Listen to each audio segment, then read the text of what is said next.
Hey guys, sorry about that. Um,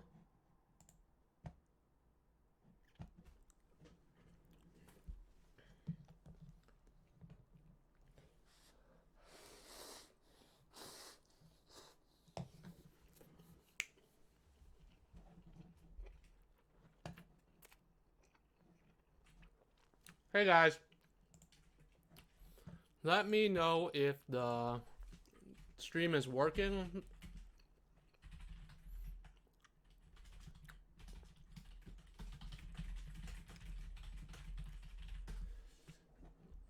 Um, I'm still make YouTube has a lot of issues that I'm still dealing with compared to Twitch, which was pretty easy. I have to like sign in twice with YouTube to make it work with Streamlabs. So let me know if it's not working or if there is any issues with it. Also, unlike Twitch, I have to type directly into the chat. I can't type it through Streamlabs, so that's another issue, but whatevers. It's also really delayed, but sorry about that. I have to rush home every day to get here, but we're here, right? So it's party time.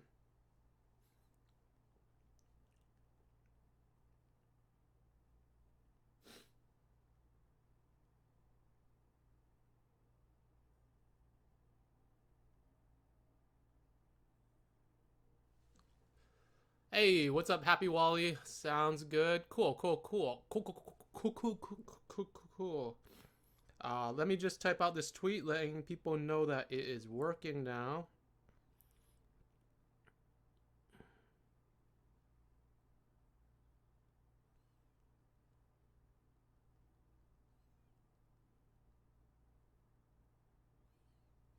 All right. Um, all right. Let's see who is K Douglas. Do we have Kirk Douglas submitting storyboards? I haven't seen any of these yet. Okay. Did you submit storyboards, Happy Wally? Is that one of them in here? Speak monster dog.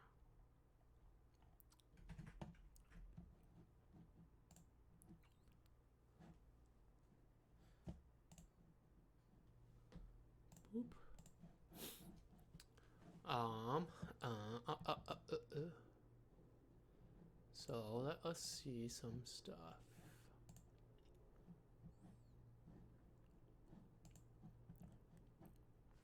Cool.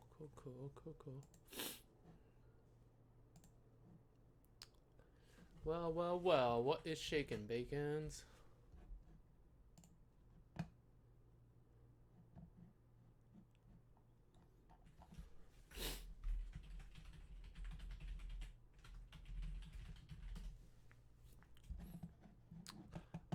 How are you doing, Happy Wally?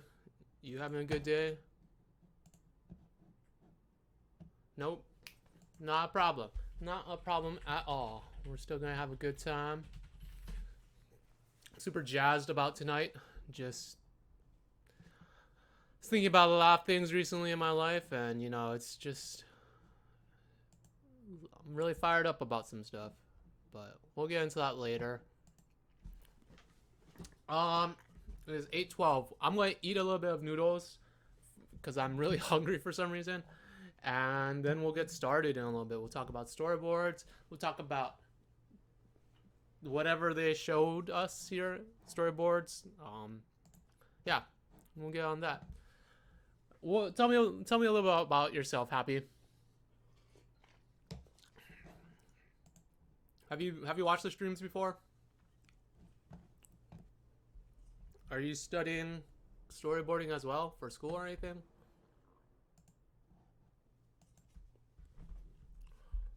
Let me turn this a little bit like that. Oh, Art of Walter. Hey, okay, that makes more sense now.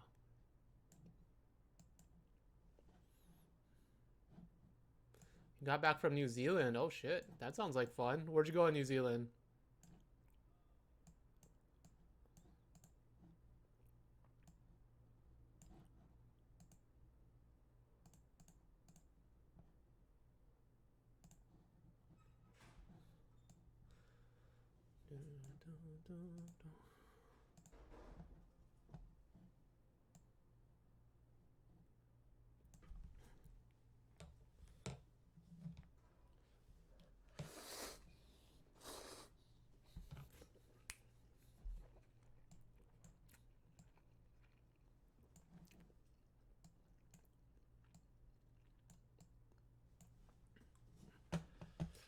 Cool. All right, guys. It is 8:13. We're gonna start in a couple minutes. Went to Queenstown. Oh, nice. I've never been to New Zealand myself, but it's a beautiful country, and I want to go.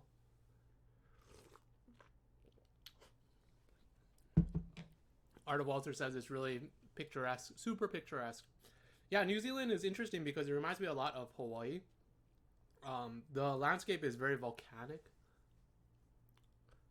Mountain ranges for days, but real cold compared to Australia. Really? Huh. They're so close to each other, though. Is it a huge difference between the two? Like, what is the? Because Australia is kind of dry and hot, so is New Zealand more tropical? Question mark.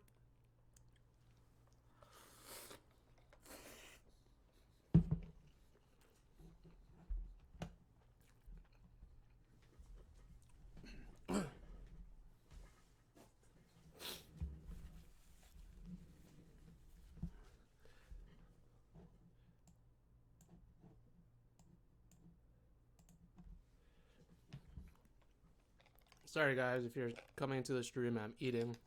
I'm just really hungry. We'll start in a half second.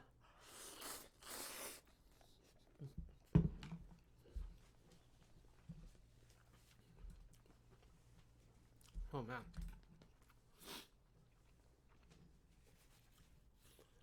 While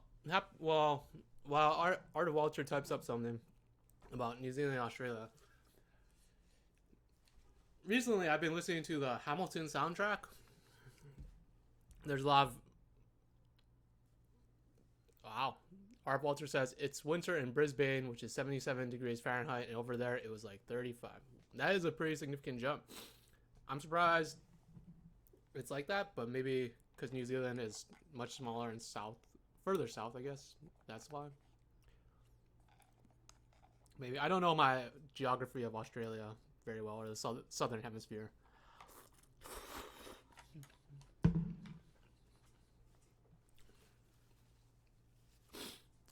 But, so yeah, I've been listening to the Hamilton soundtrack recently, and I never saw the play.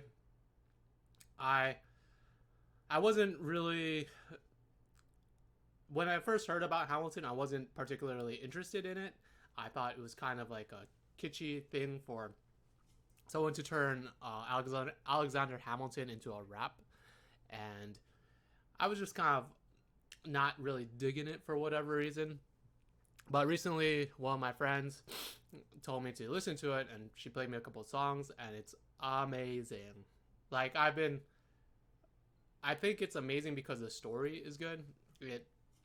I love rap for other reasons, but the story in Hamilton is really good.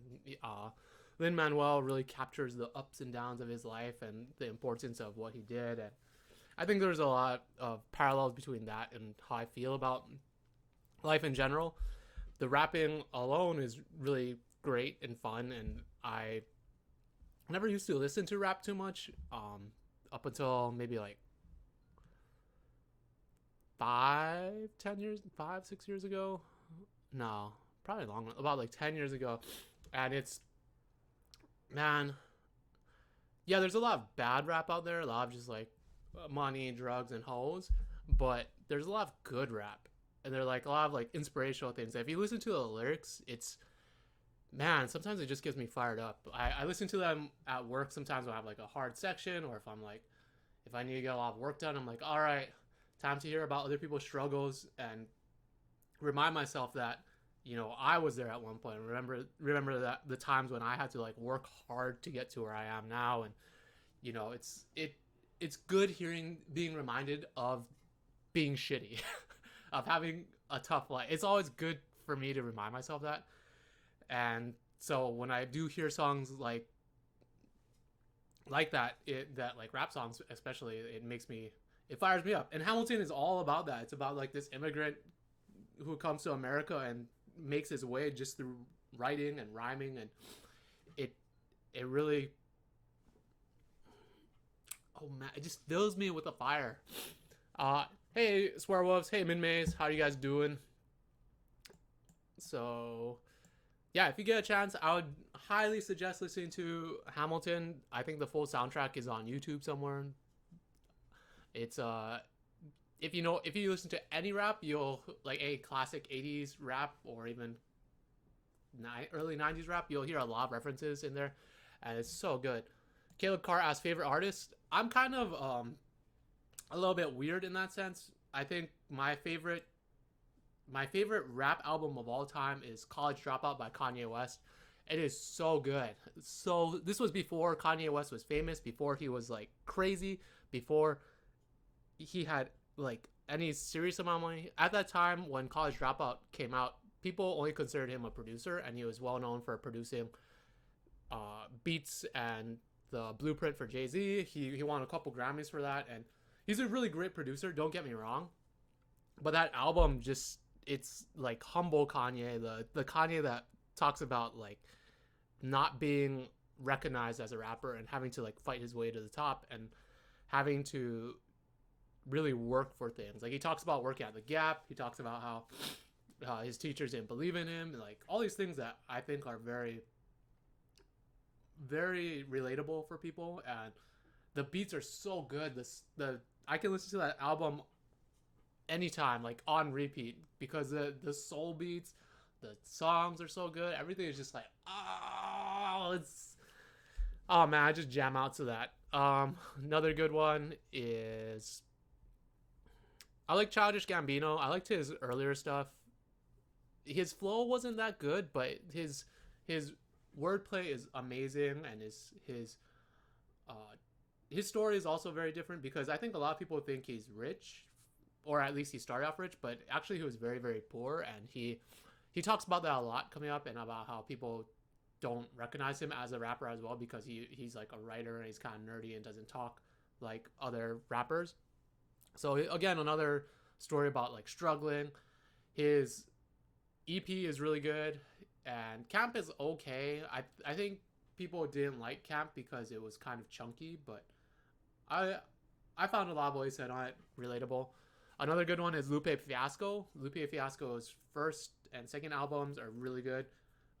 Food and Liquor and The Cool. Man, there's a song called Hip Hop Saved My Life. It's so good. It's just amazing. Like I listen to that when I'm like I need to like get fired up again, because the beat is good, the song has a good story to it, and the flow is good. It's just mm, go look it up now if you get a chance. Lupe Fiasco, Hip Hop Saved My Life. The hook after like the first couple verses is really good. Gotta stack that cheese. Anyways, so if that's not your jam, I would definitely suggest listening to Hamilton, because Hamilton has those same types of feels, but it's not as misogynistic. It's not as not about smoking fools as they say and whatnot. It is very, very wholesome in its way, in its own way. Another kind of good start from the bottom song is Drake's Start from the Bottom. That one has like a dope ass beat, and it feels good too. Drake's first album, Thank Me Later, was that his first album or was that like his EP? On that, if you I don't know if you know anything about Drake, but when he first started rapping, people thought he was terrible. Like no one respected him as an artist. There are so many like posts and websites all dedicated to Drake being like some type of sissy, being he's not hard, he's just like some actor rapper, and that he was terrible. And look at him now, he's like one of the most, if not the most successful rapper who's not even from America. He's from Canada, and that's something that a lot of people said would never happen. Like an international rapper would find such great appeal, but here he is. And if you listen to Thank Me Later, it has a lot of, I think that was when, I think his songs off of that are really strong. A lot of stuff where he started from the bottom and had to work his way up, where people don't respect him. He talks about living with his mom and arguing with his mom. Talked about issues with his dad. Like this was like Drake before they became famous. Like he was just, I guess he was kind of famous because of Degrassi, but not as famous as he is now. But yeah, listen to rap if you like that stuff, if you like story, if you like wordplay. I love wordplay, so for me, hearing them talk about hearing them rhyme and make puns and jokes all at the same time really tickles a deep part of my soul. And about that, we're going to get right into the jokes and then into the storyboards because we're a little bit late. So let us get that joke going. I don't think I told this one. Where do fish buy their groceries?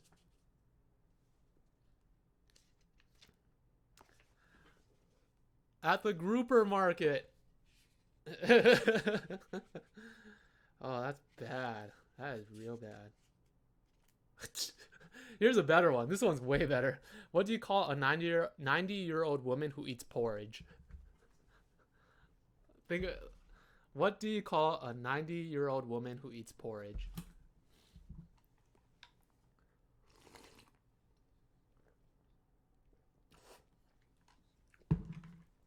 Give up? You call her Oldie Locks. Oldie Locks. Anyways, you guys could have been anywhere in the world, but you chose to be here tonight, and I appreciate that. We are going to get kicking. Oh, hey, Shelby. We are going to get kicking on these storyboards. So this is K. Douglas uploads some storyboards. I don't know anything about this at all. I haven't seen it. And so we're just going to go through it real quickly, and then I'll give you my thoughts, and then maybe do some drawovers. And yeah. If you have any questions, post them up in the chat as always. If you want to talk about food, we can do that later. Or if you want to talk about, rap songs later, we can also do that. If you want to have like a freestyle battle, I myself am not a great freestylist, but I do enjoy a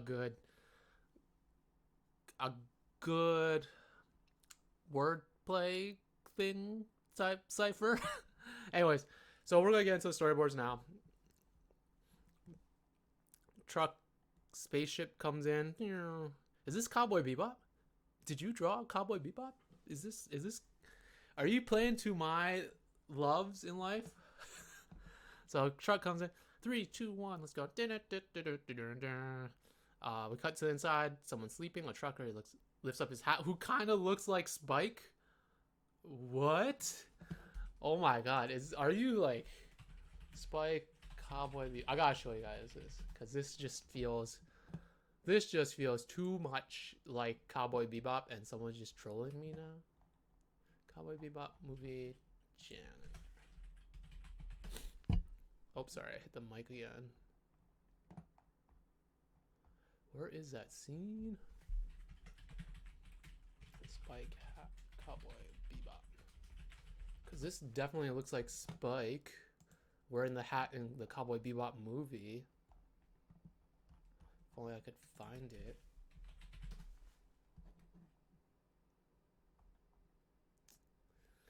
Do have to pull it up myself. Anyways, go watch the Cowboy Bebop movie. It looks exactly like this drawing, basically. What is a janitor? Anyway, so this guy lifts up his hat. He looks over. Something's blinking. Beep, beep, beep. Looks on Earth ETA, 331 hours. Break time, 30 minutes. Beep, beep. Pushes the button, gets up, walks over, pushes another button. Psh, door opens. Psh, opens up the refrigerator. Psh, looks inside, or I think is a refrigerator. Grabs something. Walks over, sits next to the counter. Starts eating. Oh, nope. I take it back, drink something. Go, go, go, go. Throws it away. Pulls out something from his pocket. Eats it. Jump, jump, jump, jump, jump. Jump, jump, jump, jump, jump. Go. Swallows. Jump, jump, jump, jump, jump, jump, jump. Boom. Something hits him on the head. Bonk. Something hits him on the head again. Things are falling off the shelf. Huh? Looks up. Climbs up. Something's eating something. Looks at it. Turns it around. It looks like a Mewtwo from Pokemon, but it's probably like more closer to Alien Hominid, which is a video game. Falls back. Boom. Gets up. Alien comes in. Backs away. Comes up. Bunk, bunk, bunk. Things fall down. Ching, ching, ching. Rolls away. Alien comes over, starts eating it. Nom nom nom nom nom nom nom. Okay, nom nom nom nom nom. Gets down, walks over. Nom nom nom nom nom nom nom. Nom. Hey, touches him. Oh. He lost. Oh my god. Ah! He lost a finger. The alien creature ate it. Oh my god. Oh, he's getting eaten. Comes after him. Oh. Throws something. Eats the lunch. Runs away. Turns around. Door closed. Hits the disengaged cargo bay. Oh. Flies away. He's alive. Sits back down. Closes his eyes. And then we reveal that there are a ton of them. And then we go. Dun, dun, dun, dun, dun, dun, dun. Okay.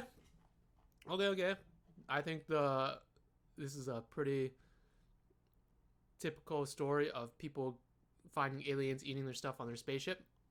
Also very similar to Cowboy Bebop.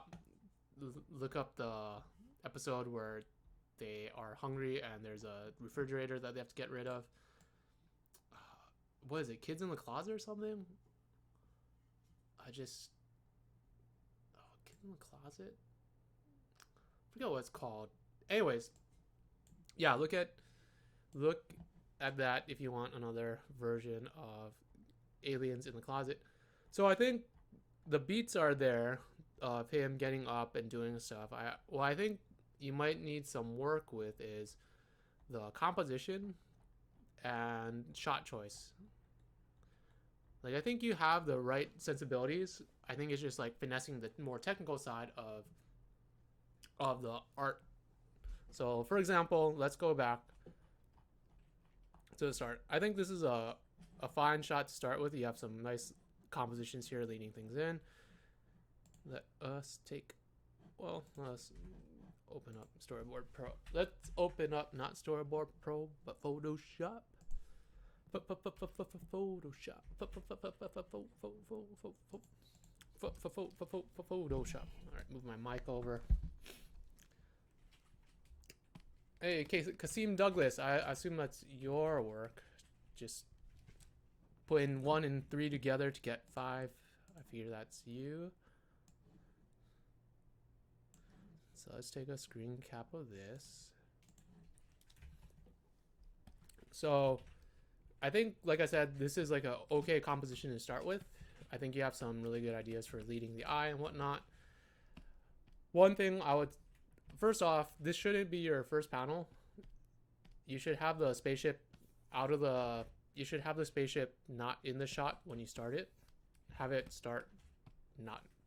come into frame. This should be coming in like that, right? So this should be panel 2.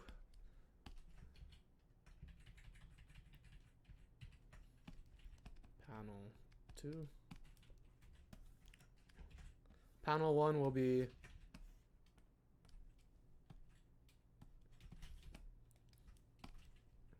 it would basically be the spaceship, or not the spaceship. It'll basically be space. Come on, work with me here, Photoshop. I've been using Storyboard Pro all day, so all my hotkeys in my head are all messed up. I'm trying to like select things like Storyboard Pro, and it's not working out so well. All right, so this should be your first panel, right? The first panel should be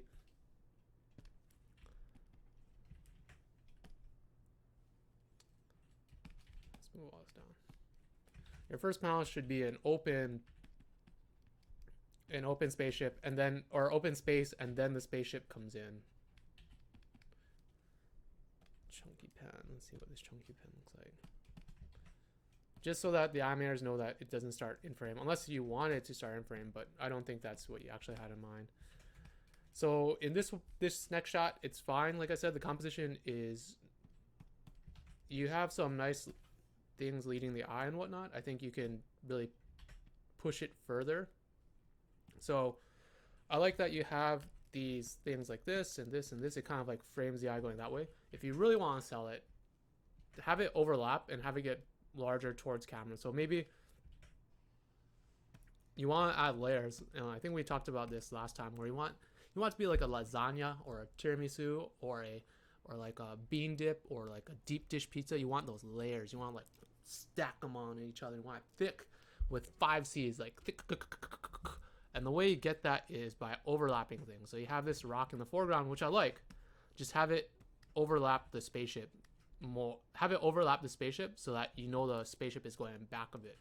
You want those thick layers. You want to get nice and deep with them. And then what you can do is also add in more overlapping stuff. So that's the rock in the foreground. You can have like maybe space debris or something off to the side like that, going that way. And you can have the same kind of composition like that, just have stuff layered on top of each other like this, right? So that's like space, gas, or whatever. And then maybe over here you have some more rocks or whatever's. You have them layered on top of each other like this. So you can kind of start to feel it going into depth. And this is cool, like you did over here with this stuff. That's really cool. Just have more layers. Fill up the space. No pun intended. Fill up the space so that you lead the eye somewhere. Like if the ship is going this way like that, then fill up this space or whatever is for it to go in back of. Maybe have some more bigger stuff. I don't know. Space is kind of open, so you have to kind of think about what you want to put in there. And don't have them be the same size. Compositionally, you should have things be of different shape and size. So this rock here feels kind of a little bit too much like that, so I'm going to change the size of it. Nope, that didn't work out that well. Maybe we'll just make it like that. Have a smaller one. And that's fine, like that.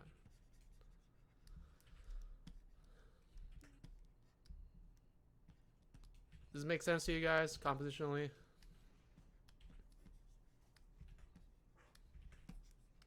Maybe some different looking shape stuff.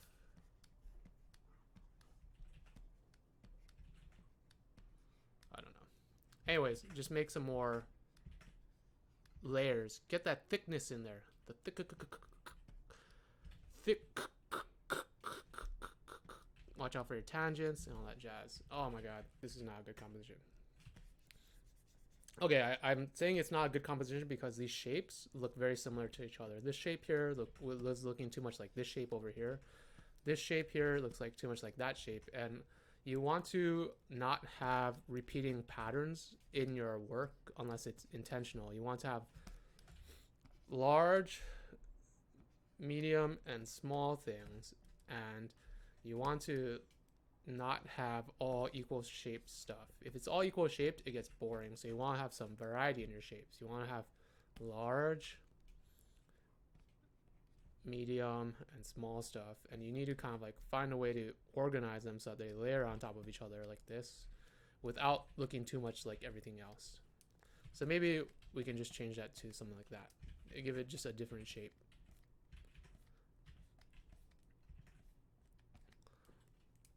Also, I'd probably fill in some of this stuff up here. Happy Wallet says, would it be a good idea to throw in a gag prop in an establishing shot like this?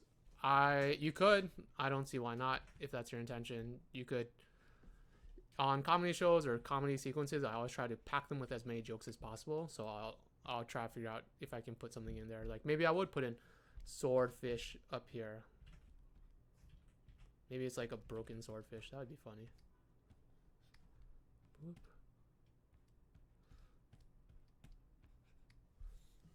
Hold on a second. I'm going to close my window.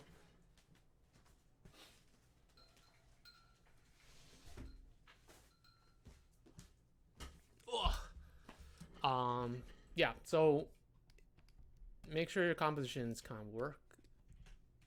That will set you apart from other people.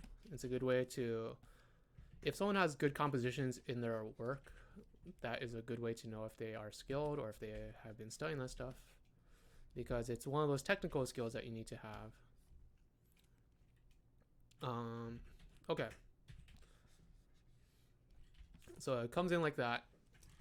Make sure you have a couple poses for that. You do have it. I think that's fine. It overlapping like that, but it kind of feels a little weird with this planet here. because it makes the spaceship seem really, really big. So make sure your layers, the way it overlaps, is correct, if you know what I mean. And I would suggest pushing it, making it go away, making it go into Z space. Again, no pun intended. Just have it get smaller like that, right? Now, I don't like that red. Red is too strong of a color sometimes. It just doesn't read well because it's just like blaring into your eyeballs. Anyways, have it go like that, right? So panel 1, just to reiterate, no spaceship. Panel 2, have the spaceship, and then panel 3 will be this pose right here. Think about your compositions and have large, medium, and small things, and then make sure they overlap to give you that thickness, the thick. So you create some depth, you can create some variety of visual elements and whatnot. All right. So I don't think you need 2 shots of the spaceship because it's pretty clear that this is a spaceship. So if you were to just cut inside, we would already know that this guy is driving that spaceship. I don't think you need to reestablish that it's a spaceship like that unless it says something on the front or gives some new information like trucking co or whatever's, but you should probably do it on this shot if you want to because we're getting a good shot of the spaceship. So you can cut this shot. All right, let's talk about this composition. What do you think needs to change? I'm asking you guys, and then I'll go over it. Because if I just give you the answers, then it won't flex those brain muscles. You gotta work for your puns and your jokes. Also, I want to eat a little.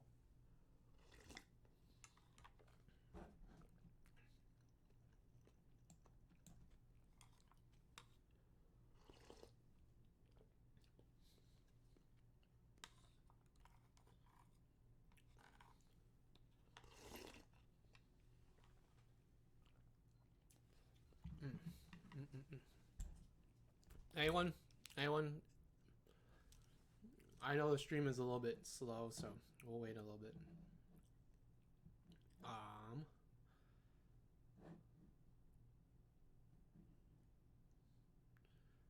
Caleb Carr says empty space around the top and right sides of the screen.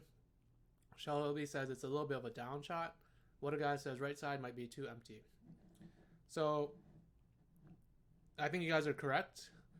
Kasim Douglas, I think I know what shot you're going for, and I'm not saying it's a wrong shot. I think it's just you need to fill in this empty space here because the empty space is, when I look at this shot, because all this is complicated, my eyes want to gravitate toward places where it's empty. So it gravitates like up here really quickly, and then I'll kind of fluctuate between here and then down here. So I'll just kind of go up and down, but really you want your eye to be focused on him. And then the button, which is a little bit too far in the corner here. We want to make sure that the button is in a place where we can see it very clearly, and we want to make sure he stays the focus of the composition. So to fix that, we need to kind of fill in those empty spaces.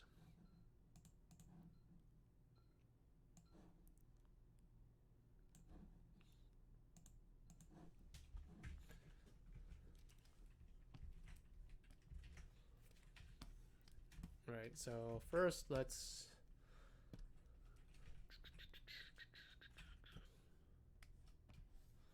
get the frame like that. Alright, I would move it over like this, to be honest, to frame it a little bit better so that all this empty space over here is no longer an issue. Here, I'll even mask it out so it looks kind of, so you can get an idea of what I mean by empty space and how to frame things a little bit better.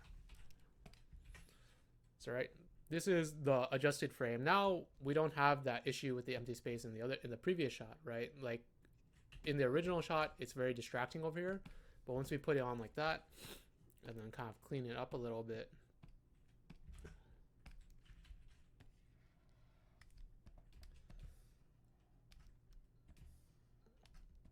and just add in like maybe a little bit of more detail, automatically our eye now just kind of goes to him and to here. The two things that we actually want to have your eye go to, right? So that is important. another thing that I would suggest about fixing the shot, besides just framing it over, is choosing what you want to make important, right? Like, what is it that you're trying to say with this shot? You're trying to say, I imagine you're trying to say he's sleeping, he's like a truck driver, and that there's a button. So, do we need to see, like, what visually do we need to see to make sure that this sells? Well, one, we need to see the button. Two, we need to see him being a truck driver, but we don't really need to see we don't need to see all of this background necessarily. We can kind of fill it with other things, and depending on how you shoot the next couple parts of it, we can also change the shot so that we're more intimate with him, because right now we're kind of far away, and it's not, it doesn't feel like we are, it feels like we're uh watching someone through a monitor when we want to be in the ship with him. We want to be in that ship looking at him like we were a person in there, rather than someone just watching a monitor of a person. So to do that, I would suggest changing the angle a little bit. We can still keep it a down shot if you want.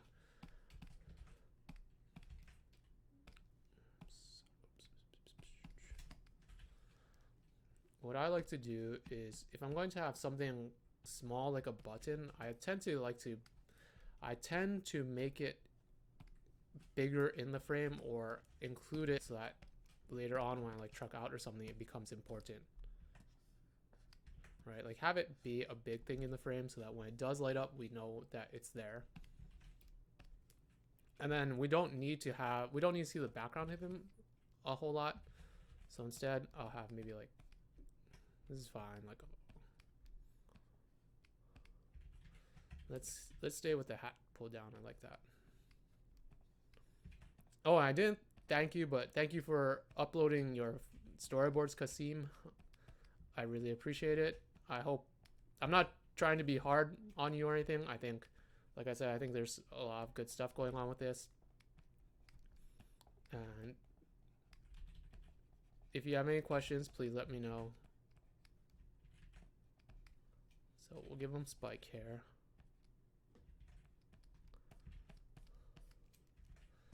Put his boots up like how you have it.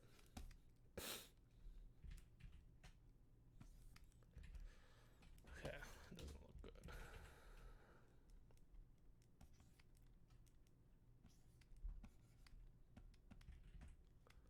Happy Wally said establish ground plane. So the thing with ground planes and perspective grids and all that is, if you can draw it without it, then you don't need to put it in. But it definitely does help establish where people are and what people are doing, especially on spaceships and other things that are kind of not familiar with people. We're not really familiar with it all the time. Then it is good to have that stuff.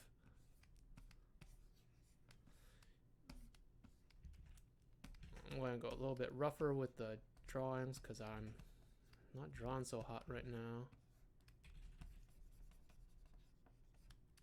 Damn, this is really bad on me. So I'm having trouble drawing the bottom of the shoe. And what I tend to do when I don't understand it properly is I'll try to draw it just by itself off to the side, not in a crazy angle yet, right? So shoe look kind of like this, whatever. And I think about like how do their feet work, like that. If that's his leg, it goes like that. Like that. Be more like that, right? It wouldn't be so tilted. So I'm thinking about, I have to like kind of like turn things in my head sometimes to make it work. So I'll often do this off to the side. And okay, I got it, I think. Don't quote me on it. Anyways,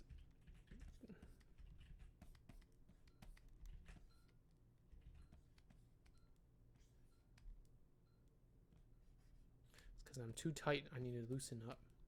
I need to think about this.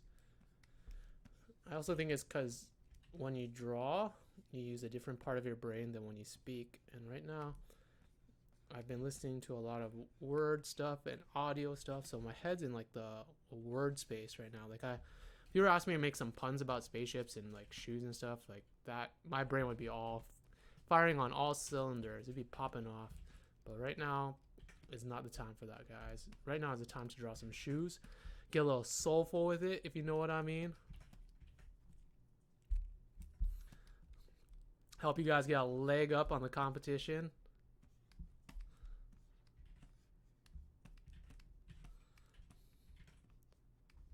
Did you guys catch that one too? So, oh my god, this shoe is wrong. And that reason why I was wrong is because it wouldn't be facing us directly like that. It'd be more like this. It'd also be a little bit bigger. But anyways, it's not the point. The point is we want to be making puns while we're doing this. Alright, so it's a little big. So things like this where it gets close to the edge of the frame and over here, those start to kind of make tangents. So I want to avoid that by bringing it in a little bit like that, right? You want to avoid those tangents. That's part of the whole making sure your compositions work as well. There are certain rules that you kind of need to follow, and making sure that that doesn't happen is important. I did not intend those space puns earlier. They just kind of come out of me. They flow out of me. Mercury is in retrograde, and because of that, I actually don't know if it's in retrograde, but the puns just flow when you're having fun. You gotta do those things that make you happy. So something more like that. All right, I think I've been spending too long on strong, so I'm gonna wrap it up real quickly. All right, so I changed the drawing a little bit, and the reason why I did that is because I want to get more intimate with him, and I also want those layers. I want things to be layered on top of each other. So you have the button in the foreground. You have his legs coming towards camera, so it gives you a little bit more depth. If you want to kind of like sell the idea of him being a trucker, you would also put in other stuff, like maybe a hula girl in the foreground over here. I would need more space for that, but maybe we'll have junk over here. Maybe we'll have like some dice hanging down or whatever from up above. Add in some compositional elements to help you look at this guy here. Like have some like, this is in the background, have some like wires like that, and then what does your spaceship look like? So we have these things like that, these lines that point to him. Oh wait, hold on guys, hold on. Man, my brain is working overtime trying to figure this stuff out for some reason. Let's lower that. Something a little bit more like that. This is what I kind of imagine the ground plane would look like. So a little bit more like that. And so because we know that's the ground plane, then we can start drawing things to it. Maybe get that window back in here somehow. Right, and these lines for the background also help to lead your eye to him, because we kind of set up the horizon, the vantage point next to his face, so it look there. That, you know, you want those lines to lead to something.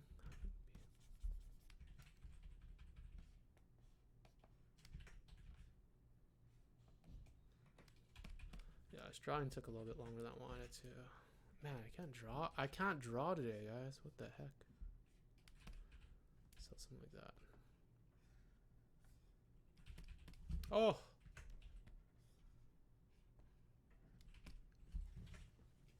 Anyways, the reason why I changed it was so that we get those layers, we get that thickness, and also, most importantly, we get to see this button in action. In action. So when it goes off, it'll be nice and big in the foreground, right?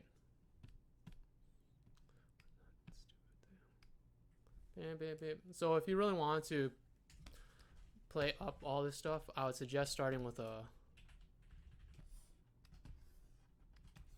tighter framing of the guy, like this. We get him snoozing, and then you slowly, maybe start it a little bit more like that.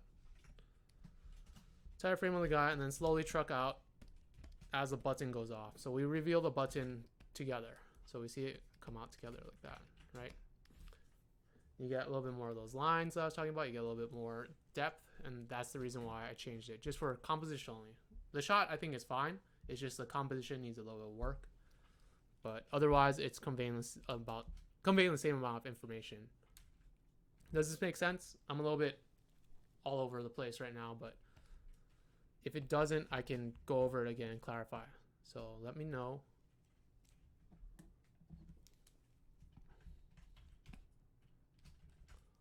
All right. So he gets up, he looks at the monitor, says ETA, da da da da. I think that's fine. Make sure to have the button in here so that we know, have it more in frame so that we know how the button relates between this shot and this shot. Because the button is so far off to the side here that it makes it hard to see, and then it's not in frame here, so it also makes it hard to see. Like, it can kind of work, but I would rather just have it be more clear. Otherwise, it leaves a little bit of room open for confusion, just a little bit. So again, just compositionally, I would suggest doing it, just moving the framing over a little bit. Ha, makes dollars. I get you. I get you. Look at you with your wordplay. Again, those clams and the lettuce. So it'd be something more like that if you wanted to include the button a little bit more. You might need to even widen it out a little bit more. Something more like that. But if you want to take it one step further, because right now this shot of the monitor is from a low angle, and who is looking at it from a low angle right now? I don't think we've set up anyone down below him at this point. So I think going from the previous shot of him looking down, come on, work with it, him looking down, we should go to his POV, right? If he looks down and then we cut to his POV, that would be a very natural cut. You can cut to like a non-POV shot, but I think just having it put into his POV will give it a little bit more intimacy. We'll get a little bit closer with the guy. So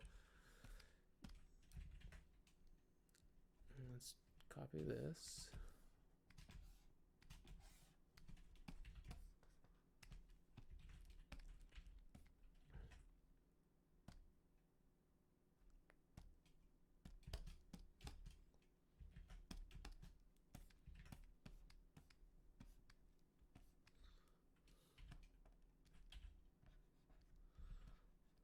The button on this side, right? And POV shots do a lot of things. One, they help put you in the perspective of the character. They help you choose some new shot choice and variety. They do a lot of things and can help solve a lot of problems in storyboarding, like shot choice and whatnot. So learn to use them. And again, if you're just shooting things abstractly without keeping the camera in mind or what the camera is looking at, then it feels weird. Like the camera can act as another point of view or another person, but it can also act as one of the characters that you're looking through.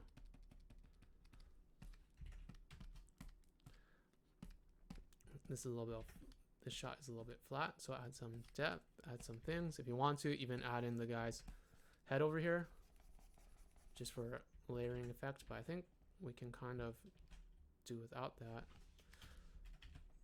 I might want to stretch this a little. Right, so maybe we will put the guy in here after all.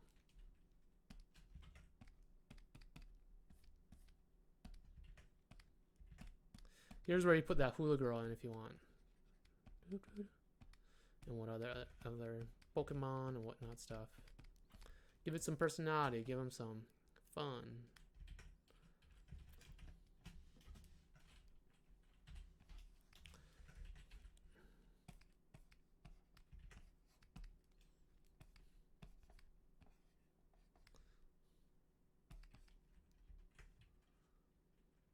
He's a little bit too far off to the side. Let's just keep it to his to his POV.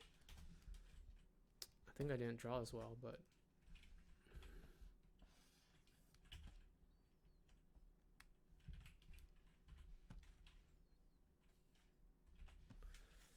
so a lot of times I will spend quite a bit of time setting up the shot so it works properly. I think it's important to properly frame things and to make sure that it works, because you don't want to have to go back and redo it later on. Making sure your compositions and your layouts are good is a good habit to get into. Maybe add in a third one just for rhythm.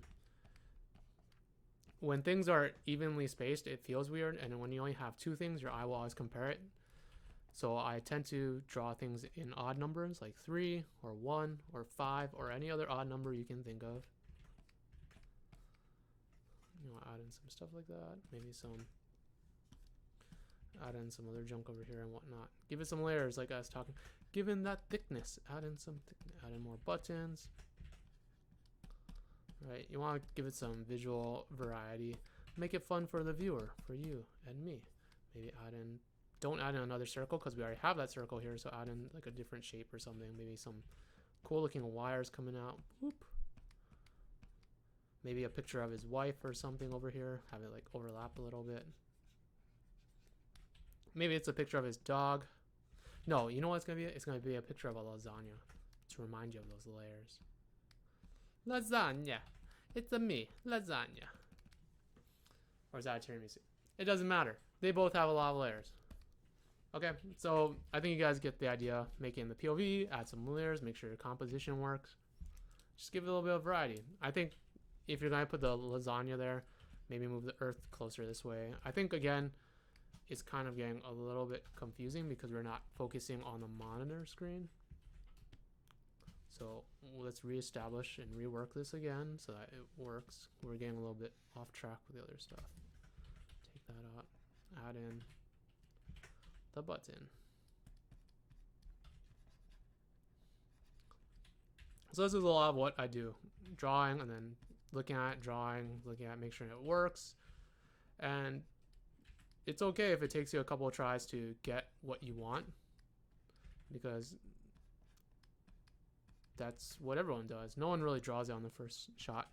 And when you do, it feels great, but it rarely happens. And you kind of have to get used to editing your work and being okay with that. So something more like that. Now it feels a lot better.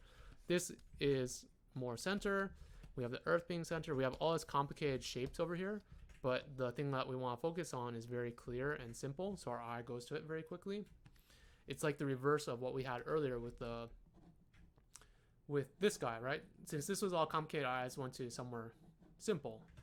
Because all this stuff is complicated, our eyes went to where it's simple and open, which is this and this. Right where we want them to go. Magic. Magic. Alright, so we did that. Let's keep going forward. Turns it off, turns around, gets up, walks over. Caleb Carr says, do you have a range of minutes that you usually expect a panel to take you? I do not. I try not to think about things in terms of like time, like, oh, I have to finish this drawing in 5 minutes. I have to finish this drawing in 10 minutes. Like, I try to think about things in terms of, how do I say it? If I'm thumbnailing things, I don't think about things in terms of minutes at that point. I'm focusing all my attention on shot choice and story. As I go back to like rough and clean up things, I'll then set a number of scenes I want to accomplish in a day or in an amount of time. So let's say I finish storyboarding out all my pages, right? I have 400 shots or 400 scenes that need cleaning up, and I have 2 weeks left. So that means I have to do 200 scenes in a week, and if you break that into 5, that means 40 scenes a day. So basically 5 scenes every hour, right?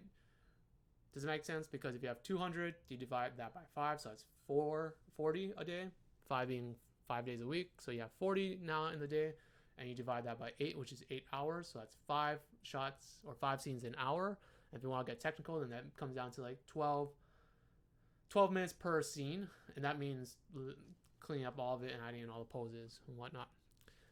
But I try not to think about that. I try to think about like the shot composition and try to think about making sure the story works. That's most important. And then like a nice drawing and making it technical afterwards. Swearwolf says, do you thumbnail first before you rough things out? What you see here is kind of my rough / thumb phase. Like this is kind of a good indication of how I rough things out. I tend to drop down a grid line for more complicated shots, and I'll have the general gesture of the person. When I go back to clean it up, depending on how rough it is, like this one's pretty rough for my taste.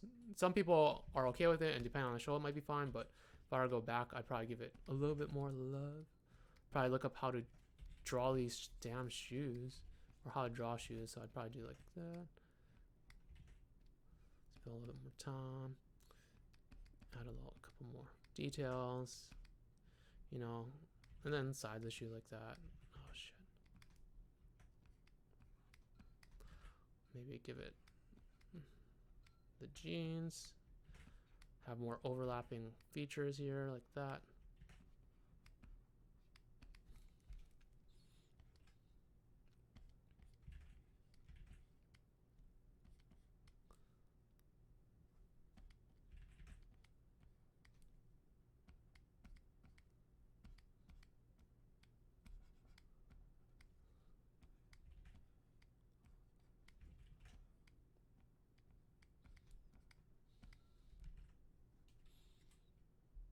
I think I drew a shoe backwards. Oh my god. God damn it. This is probably why I don't draw people crossing the legs too much. It's just too much work.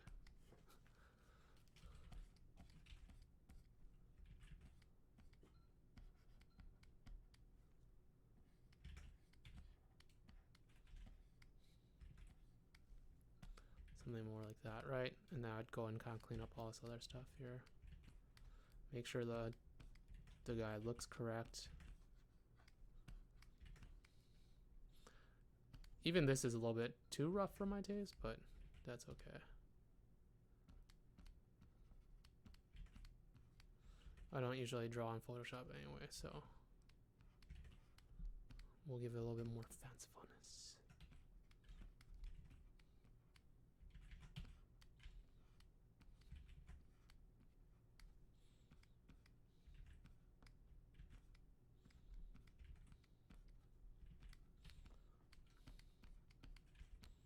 See, I'll go back and fix the pose because I don't think, if this knee is that small, this knee has to be smaller too, and it can't be that big. So I think it's something more like that, right?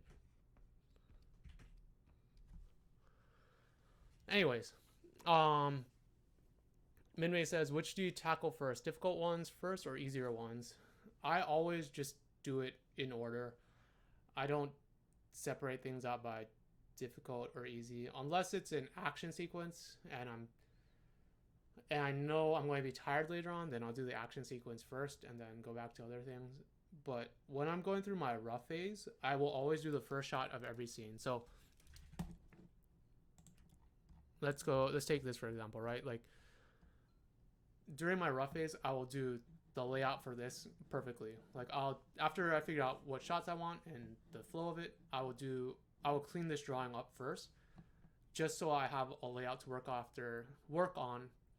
of later. So doing all this posing stuff will come later, but then I'll work on this shot next. I'll do the layout for this shot, and then I'll add in the poses later. This one is already kind of laid out, so I don't have to go back and do that. I'll go to this shot, do the layout for that, and add in the poses later. Does that make sense? Like the only reason I do the layout first is so I know that the shot works, but adding in all the poses of the acting and stuff will come afterwards. So making sure this looks correct first is most important to me, so that when I come back to it later on, I know that the layout works and all the shots work.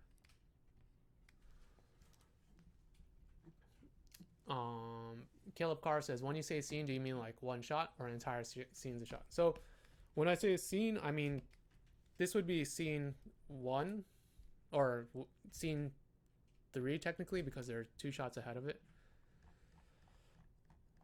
This is the first scene. This is scene 1. This is scene 2, scene 3, and then panel 1, panel 2, panel 3. So this would be scene 3, panel 1, scene 3, panel 2. The usage of the term shot and scene is pretty interchangeable, and people use it differently. So it's, you have to always clarify with people, because sometimes people say shot meaning the whole shot before you cut. Some people say shot in terms of it just being a panel. It's super confusing. I tend to say scene and panel, or scene and shot, because shot being this number, because that's just easier. So when I say I'm going to do the layout, I'll do the layout for the first panel of the scene, and then I'll go to like scene 4 and do the first panel, panel 1. So that would be the close-up of the monitor. And then I'd go to the next one, I'd do scene 5, panel 1, and I would do the layout for that. And then as I clean up, I'd go back and do all the poses later. But I want to make sure my layout is very strong first, so that I can make sure all the shots work, so that I don't have to think about it later on when I'm just adding in the character and making him pose around. Tani Mado, huh, that's a good name. Do you relate a certain quality of drawing to whatever pace you're going at? Like, do you have a different drawing quality for when you're doing a scene 12 minutes versus a scene every hour? That is a little bit harder. It's more based upon what I think is important. If the scene requires, does your one scene every 12 minutes pace include A-B poses and multiple panels? Yeah, that would basically 12 minutes. I would be given 12 minutes to do this whole scene 3. And some scenes have like 15 panels. Some scenes have like 5 panels. Some scenes are just like a close-up of the monitor. And so those scenes obviously aren't going to take a full 12 minutes. They'll take maybe like a minute or 2. And so when you have longer scenes, like maybe this walking one, or maybe like one of these down shots, those will take longer, right? But the idea is just to give yourself a framework to work off of. I'm not timing myself the whole time. It's just like, if I'm taking too long, I'll be like, oh shit, I need to speed it up, or oh shit, maybe I'm fidgeting with this too much. It's just there to kind of like remind me. It's not, I'm not trying to kill myself over it. So yeah, okay.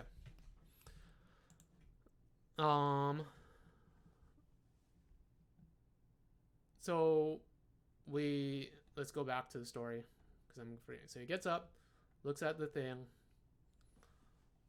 turns it off, turns around, and walks over. Walking is not really necessary in animation or in film. You don't see people walking around too much, because there's nothing that you get from a walk typically. It doesn't add to the story, and seeing someone walk to a door is not very visually interesting. Unless it's a pacing reason, or unless you're trying to convey something with the walk, like maybe as a limp or something, then you can just go from him going, ugh, and then cutting directly to this shot of him opening it up like that, right? We don't need to see him walking. That's kind of already a given. If you really feel like spelling it out, have a panel of him getting up and then cutting to this shot. Grab something, and then just have him already be in this position right here, because we assume he's in the kitchen already. You don't need to show him walking into the kitchen already. Just show him at the kitchen. So go from this shot to this shot, and then we already know he walked to the kitchen, got food, and we didn't have to show any of that. You don't have to show him walking. You don't have to show him doing any of that.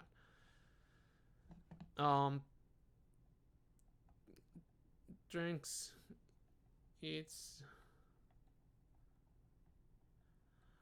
So I'm a little bit confused as to why the Earth ETA made him want to go to the kitchen. Like, story-wise, I'm not 100% sure why that was necessary. Break time, 30 minutes. It already felt like he was on break time because he was sleeping, so I'm a little bit confused. You might need to like clarify that by being like him like checking his watch, saying like eat, or like whatever's, or you know, like, because it wasn't like he was working before. If anything, it said break time 30 minutes, then it would be like, okay, I have to get back to work or something else. So it's a little bit confusing. Maybe it could just say lunchtime or something. Like he gets woken up by lunchtime and he's like, hey, lunch, time to go do more lunch. Eats it. Chomp, chomp, chomp.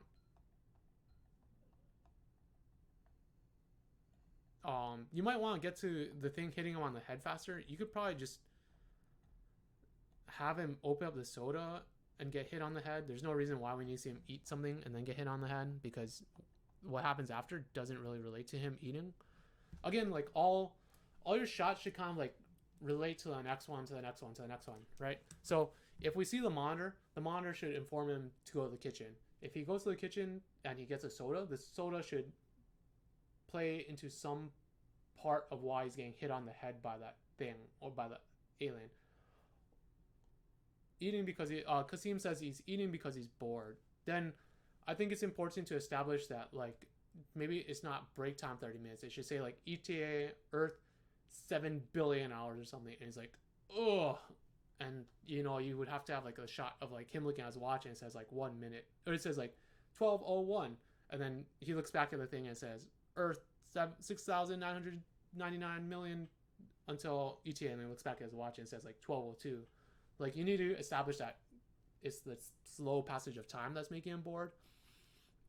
Him eating will be a fine thing after that, but you need to establish that he's bored because time is taking a long time. The thing about the thing hitting on the head, I think it's, you don't need to show him eating a whole lot. You can show him drinking something and then getting bonked on the head, because again, this kind of just happens randomly, and so it's fine. You should also have it from his POV when he's looking up, because having this shot show the creature before he sees it gives away the joke. It's like telling you the punchline to a joke before telling you the setup. So it would be like, hey guys, it's an oldie locks. And you'd be like, what? And then I'd be like, what do you call a 90-year-old grandma that eats porridge? Right? Like, you have to, the reason the joke works is because you have the question first. You have the question first and then the punchline.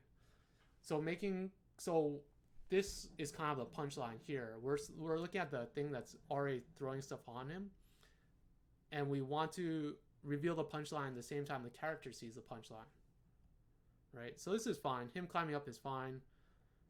Instead of going to this shot, it should be like this shot.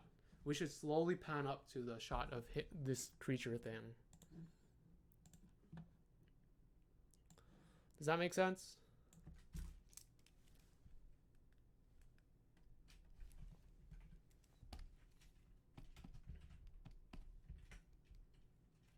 What the heck?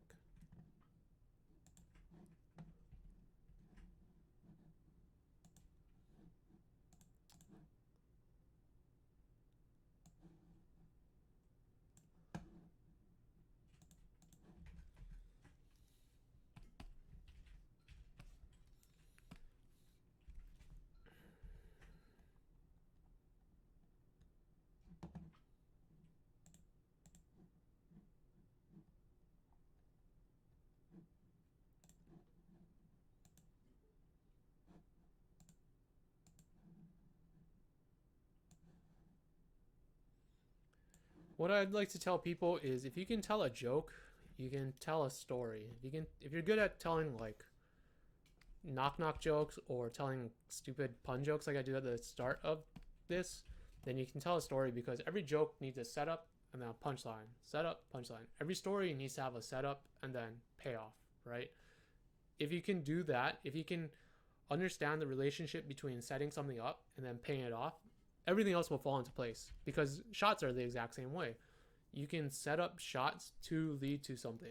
You can show things earlier and then use that reverse logic to make something else important later on, right? It's understanding how one thing connects to the other that makes the difference. And understanding how jokes relate to each other is a good way. Understanding how to tell a joke is a good way to learn how to storyboard as well, because a joke is the shortest kind of version of a story. You pose a question and then you have an answer. So if you can tell a joke, you can tell a story. So this is kind of what I would do. I'd do it from his perspective, right? So we go to his POV, we see him coming up.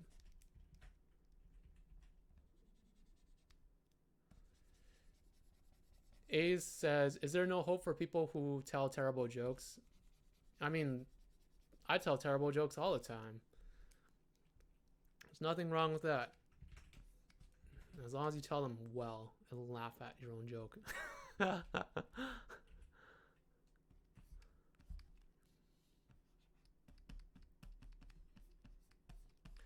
whatever. I imagine that's like a microwave or something. Maybe we'll have something here. Anyways, the idea of this shot is that we pan up to reveal the... We're panning up to reveal the alien. It's slowly revealing the joke. You don't want to show the joke early. So we go from this shot to this shot.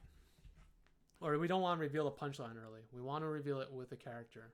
So after this shot, what do you think we would get? So we have him here. This POV shot happens. What shot do you think comes after that?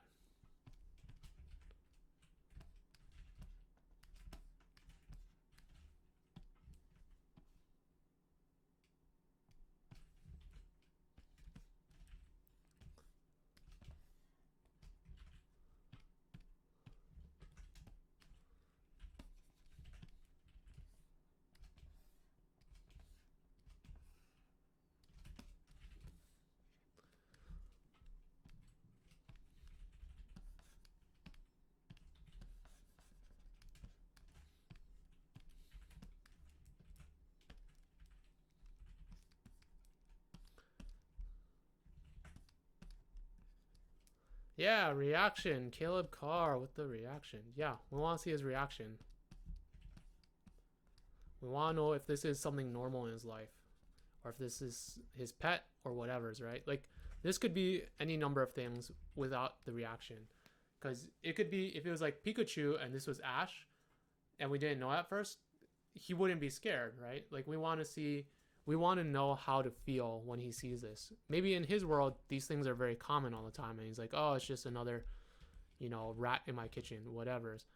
Or in this case, it's not, because he doesn't know what it is, and it's something new to him. So we need to get that reaction from him, so that it knows so that we can inform the audience of how to react and if it has any importance in his life.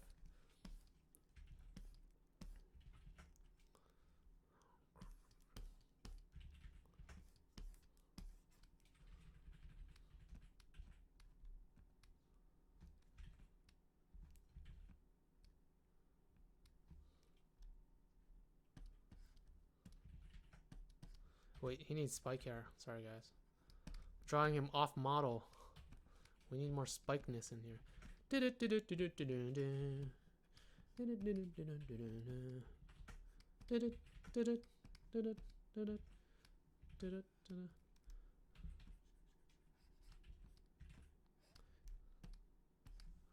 All right, so we get his reaction. Awesome. Oh man, 9:22 already? Where is the time going, guys? Where is the time going? We started a little bit late, but that's okay. All right. So, do you guys, just to reiterate, make sure you tell the punchline after the joke or after the setup. Make sure you tell the punchline after the setup. Make sure you have reactions from the character so we know if it's important or not, or how to feel. Chomp, chomp, chomp. See, like, you have all the shots that you need. They're just in the wrong order, because this shot here is basically the reaction shot that I drew, right? It's practically the same thing. Just have it happen afterwards. Eats, looks up, falls back. That's fine. Look, you even has POV shot. Falls back, falls down. It's fine. Comes down, comes in.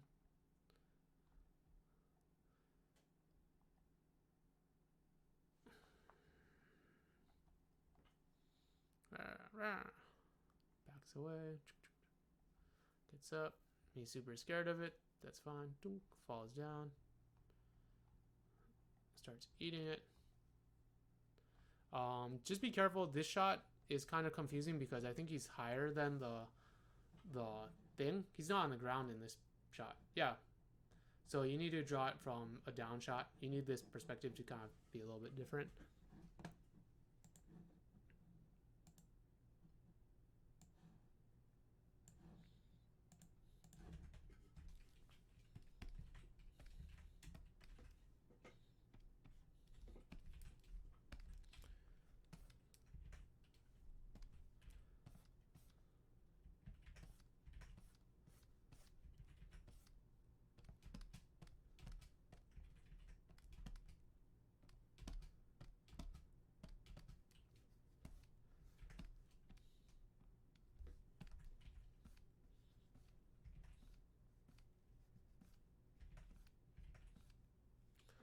Something more like that, I imagine.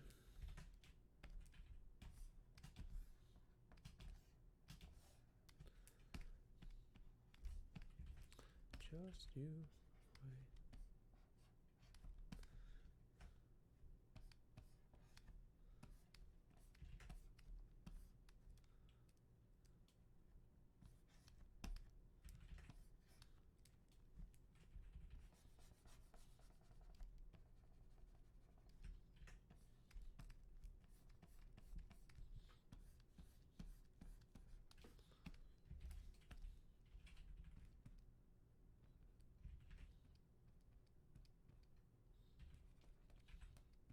Also, you might want to show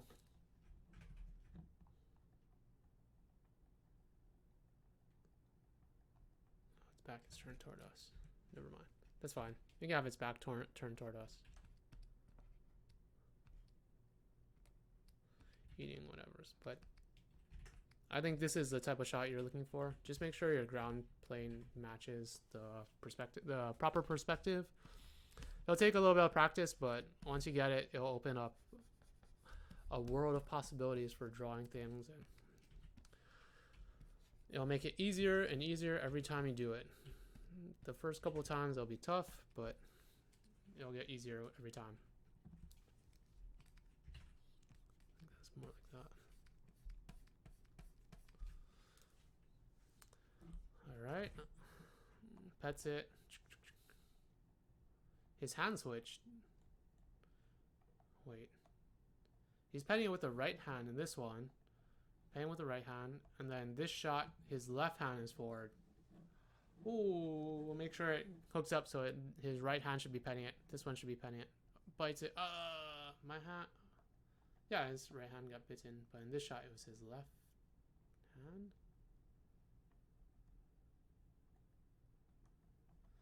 Just make sure it's the right hand. That's really funny. No, backs away. I'm not sure why it gets angry at this point, because in this previous shot, it was fine and then it gets angry. I guess maybe it got a taste for blood. Maybe you might need to like include a shot of the reaction from the alien of him being like, that's what you taste like? And then he goes after him and starts biting him.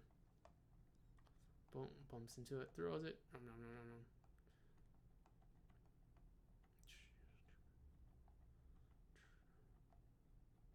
And that's fine.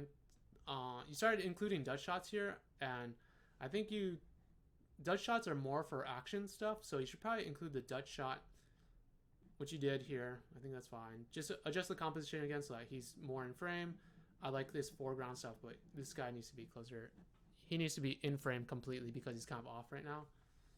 That's fine. But Dutch shots are typically used for action-y stuff, so you might want to level that out a little bit more because that gives it a more calm feeling, a more settled feeling, because right now it feels like things are off kilter and something bad's going to happen, and it kind of gives it away. And this shot is fine. This is a funny thing. You just might want to reveal it a different way, because him turning around, wouldn't he see it already? So you need to find you either need to add in a panel where these people come out, where they're not there before and then they come out, or you need to do it from a different angle so that like maybe we see like the red eyes pop up or whatever. But does that make sense?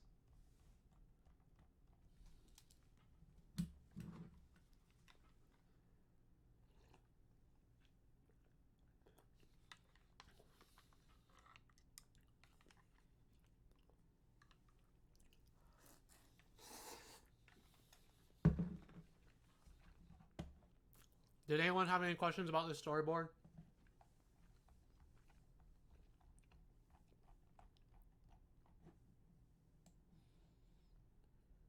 I think the things to take away from this are, like I said,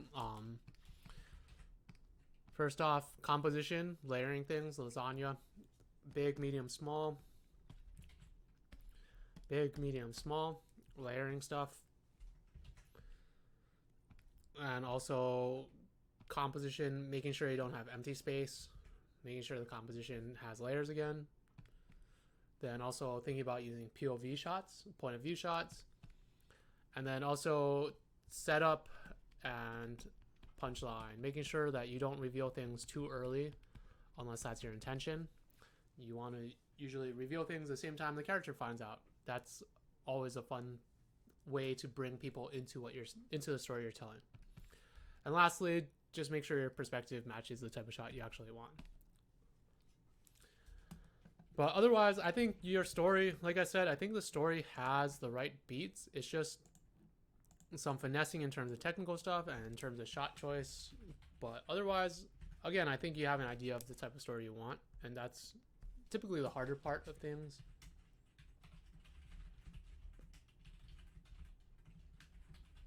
So just keep at it.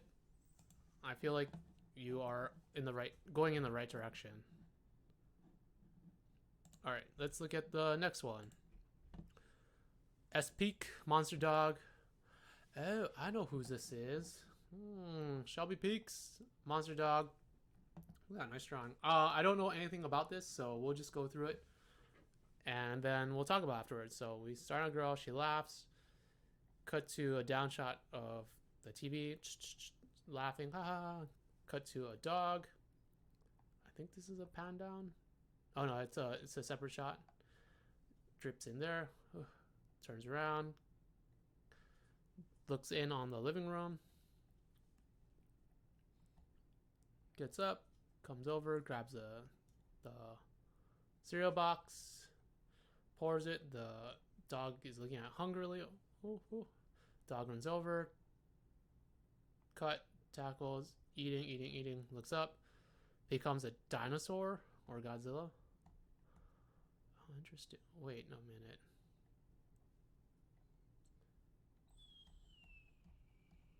Interesting.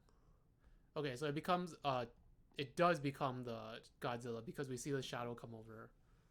Interesting. Okay, so nice and quick. I think there's some nice beats here. You have some really nice drawings. The thing that jumps out at me first is that the direction the character is looking keeps changing, and that's something that you need to be careful about because that will confuse the audience a little bit. So I like this drawing a lot. It has a lot of energy to it, and she's looking left to right here, right? She's facing that way, but in the next shot she's facing right to left, and I'm not 100% sure why the switch. You can just flip the shot and it'll be the same.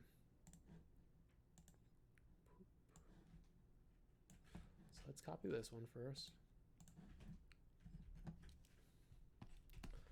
This is Kasim. Take this. So this is the first shot, or first scene. And this one.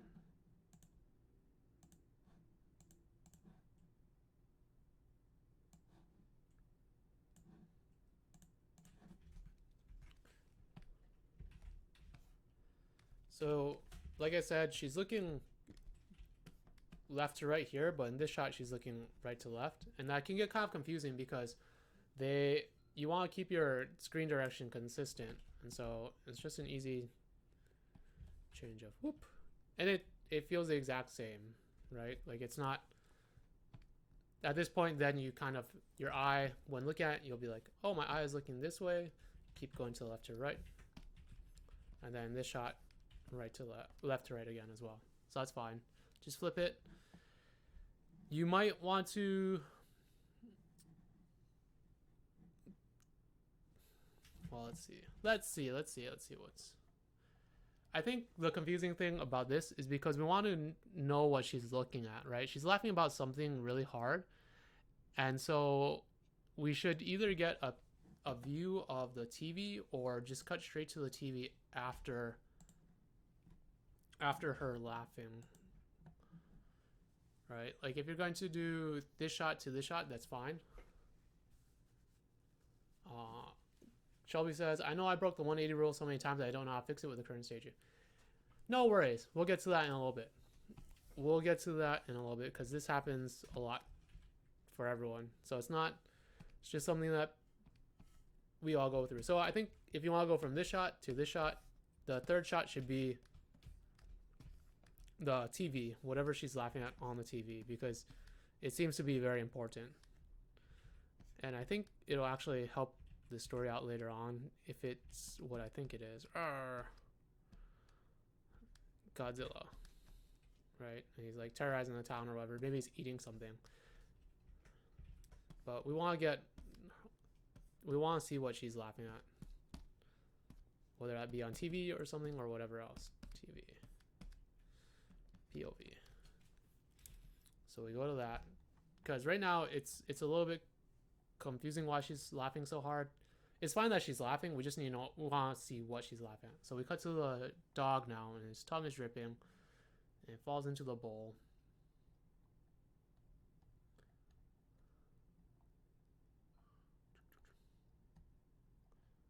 Oh, I see. That's an upshot on the dog.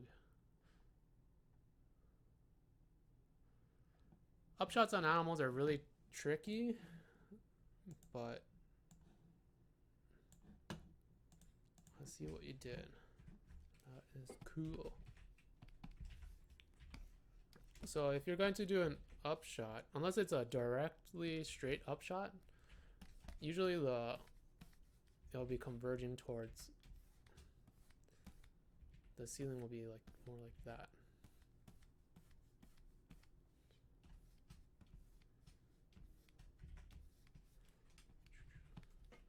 And then the dog should look something more like, hold on, let's draw that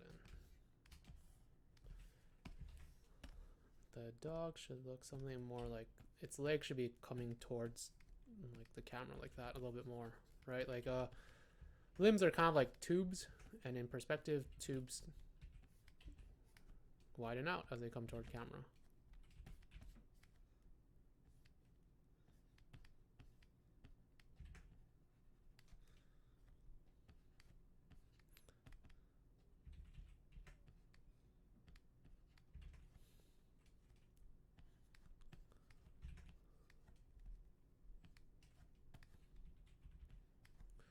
So something like that.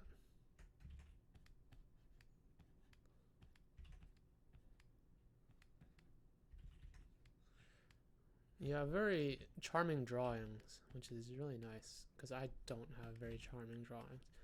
I'm always slightly jealous of people who have very charming drawings because it is not something you can teach, it's just something you can feel.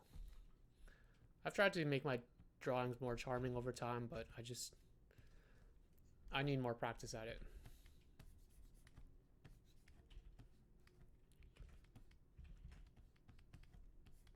But the thing that really sells the perspective is just having things like widen out as it comes towards camera like that.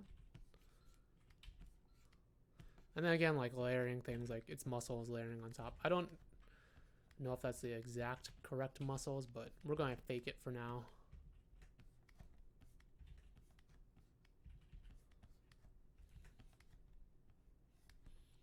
Something like that. And then to really sell,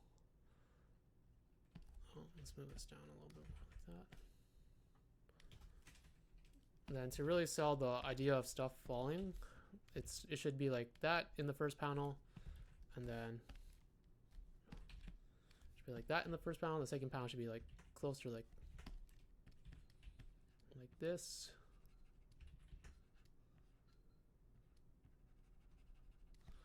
And the third panel should be like that. Really have it come towards camera, like that. So, boop, bloop, bloop. Oops, the second one doesn't look good.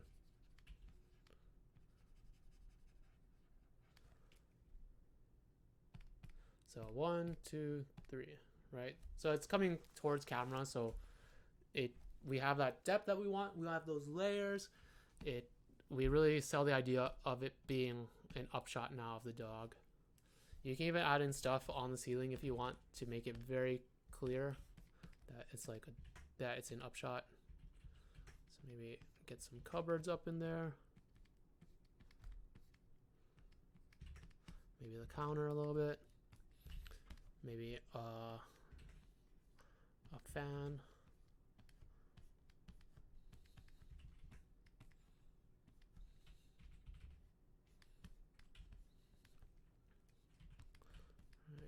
Maybe the microwave, whatever. So there, like, the nice thing about backgrounds is that it helps to sell perspective and it helps to kind of use it. You use it for compositional reasons. Something. So I think that's fine, but there you go. That's a little bit better. It's kind of a cheat, but that's the idea. You can put in some jars up here if you want, if you really want. So, anyways, that's how you kind of get it a little bit more upshotty. You add in stuff to make it feel like an upshot. You add in the grids a little bit, and you have things coming towards camera. All right, so that's, oops, wrong one. Stripping. I like that shot. Very cool. And then we cut to it looking over to the side.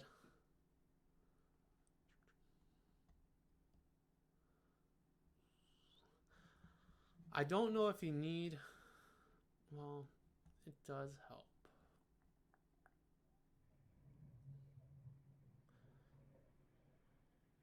I think the shot is fine. Just add something in the foreground. It feels a little bit flat because there's some background elements, but there's nothing in the foreground, and it's very center stage. If you have it off to the right side a little bit, or even turn the dog just a little bit, it'll give it a little bit more depth, which is nice.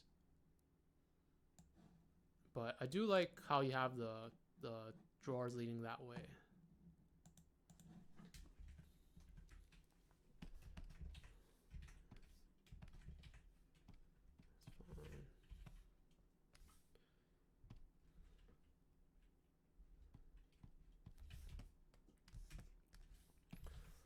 Does anyone have any questions about this? That's fine.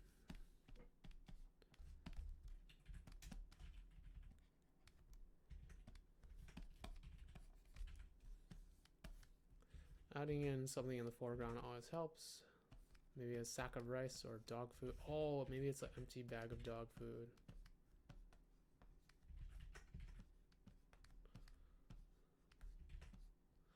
Maybe not. That would add too many questions. Okay. Hold on. Let's do some. All right. So this is your horizon line basically, which is fine. Make sure all the lines go to it properly.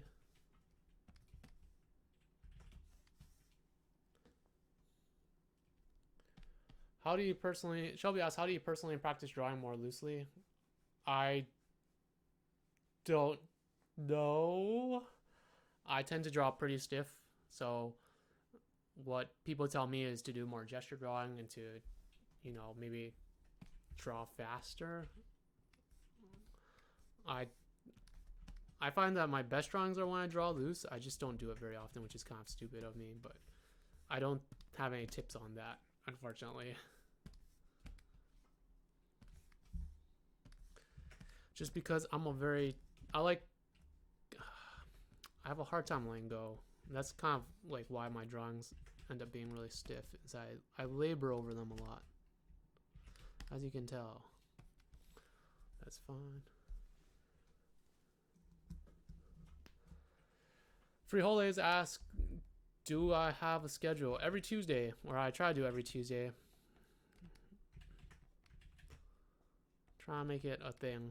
I used to cut the videos together, but I've been very busy with other things right now, so I haven't cut them together. But every Tuesday, stop on by and you'll get some nice tasty jokes and then some storyboard stuff. So I think this is fine. I would suggest turning the dog just slightly, right? Because it's very profile. it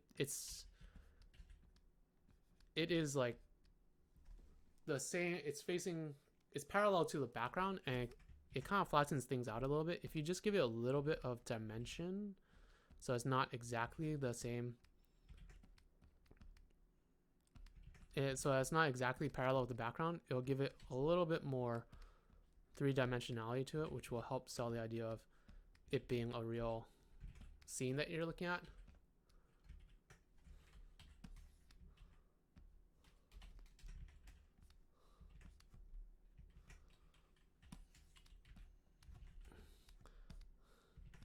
I'm drawing a lot of horses at work recently, and because of that, all my animal drawings are starting to look like horses in a weird way.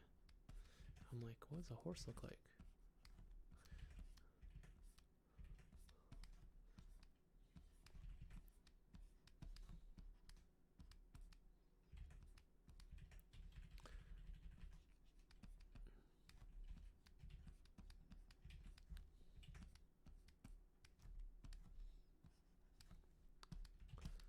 So just a little bit of dimensionality goes a long way, right? Oh, its head is way too big for its body.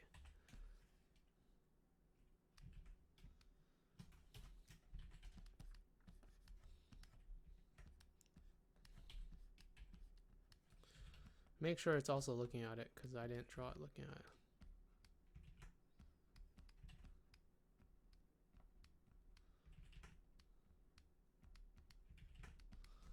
So now it feels a little bit more like it's in the scene.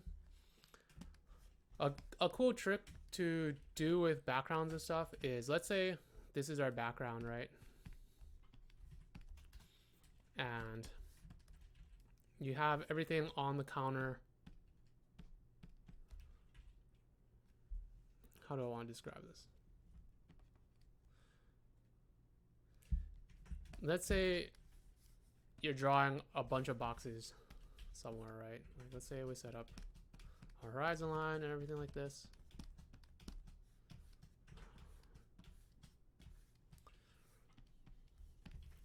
And this is a compositional trick. Let's say you have a bunch of boxes that you need to draw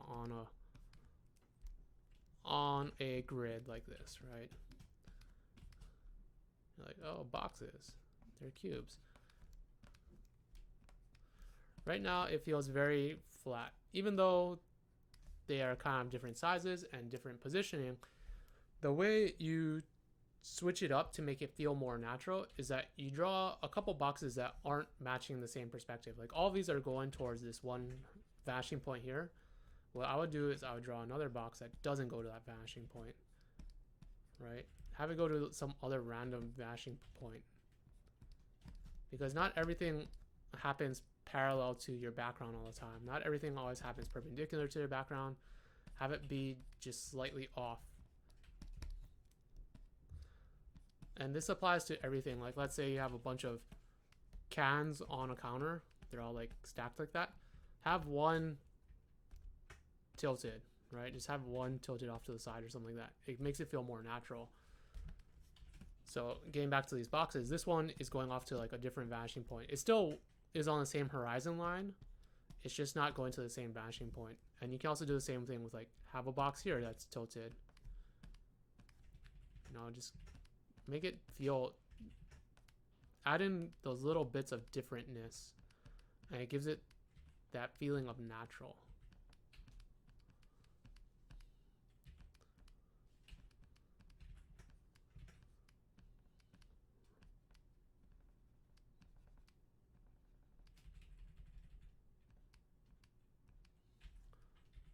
That box might need a little bit of work, but I think you get the idea.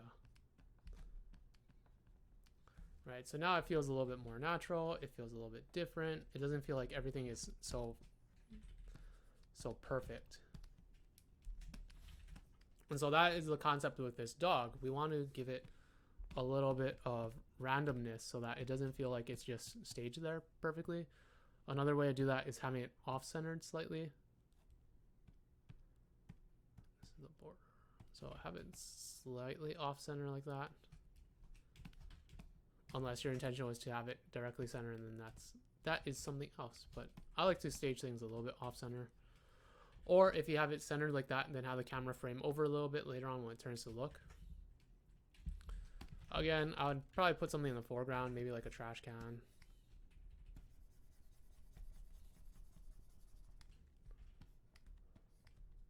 Just to give it some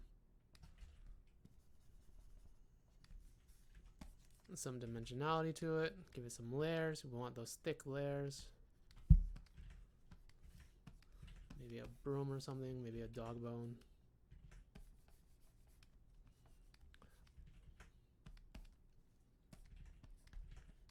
Maybe a bag.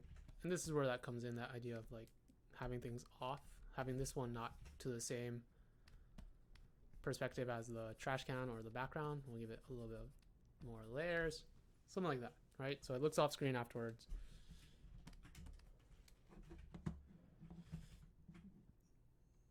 Looks off screen, that's fine. Pops in. There's a lot of open space in the shot. You might want to just frame in tighter over here on the girl and the person, because that's the important thing.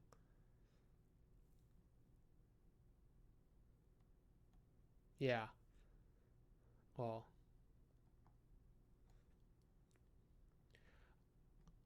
I don't think you necessarily need this shot because it is not telling us anything new. I think if you went from the dog looking like that to this shot, it would make sense. You would just need to add in another connective thing to it.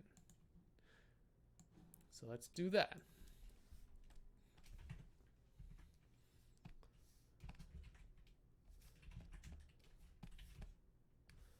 So let's say in the last shot it looks over and then we come to this shot. If we want it to come to this shot, that's fine.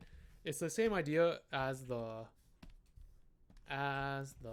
alien and it finding out that, or the guy finding out that there's an alien. You just go to its POV and reveal it, right? And it could be, this is a good opportunity to have the audience focus on the thing that's important or funny. So I imagine it's like this, or whatever the wall looks like.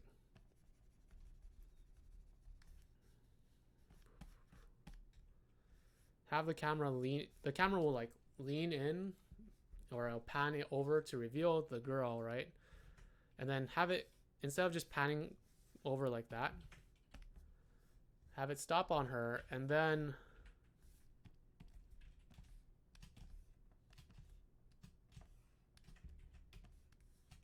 truck in on the box of cereal, right? So we start on the camera panning over and it reveals the girl and the box, and then we truck in on the box of cereal. And we already know that this is the dog's POV because in the previous shot it looked over last, and we can make that connection in our head that, oh, it's the dog who looked over. And if you really need to sell it, have the dog then walk off screen afterwards, right? Like have it walk off that way if you need to. Sees it, looks at. Does that make sense? Does that make sense to people how that works? How we went from this shot here to this shot?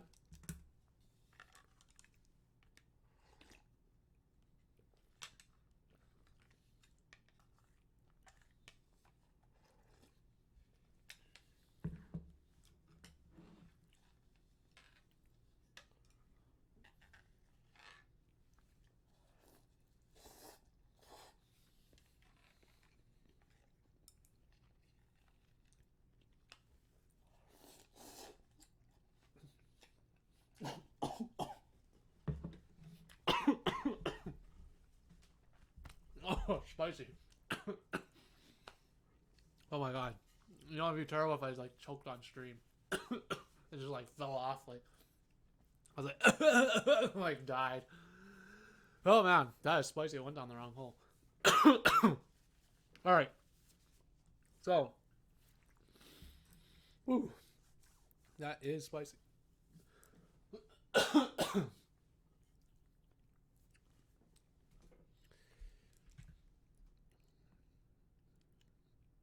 Okay, getting back to this and not me dying.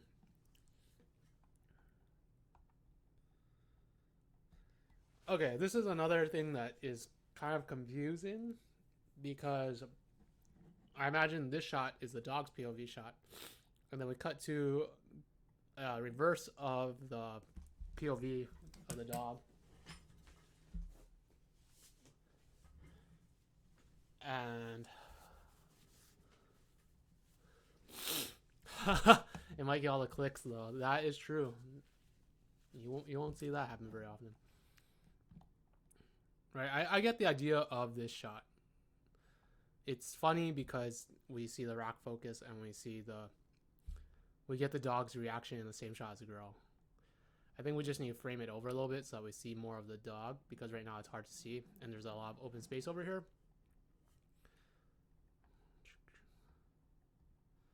Runs over, eats it. No. Turns into a dinosaur. Okay.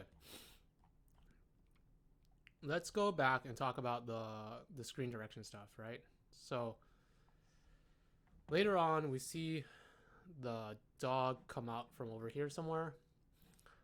We should keep things all consistent. If the girl is looking at things from right to left, the dog should come from the right side going left, because the idea is the dog is sneaking up on the girl, right? Even though they are kind of existing in two different spaces, if she's looking right to left the whole time and a dog is moving right to left as well, it feels like the dog is sneaky up on the girl. So we want to keep that sense of direction, right?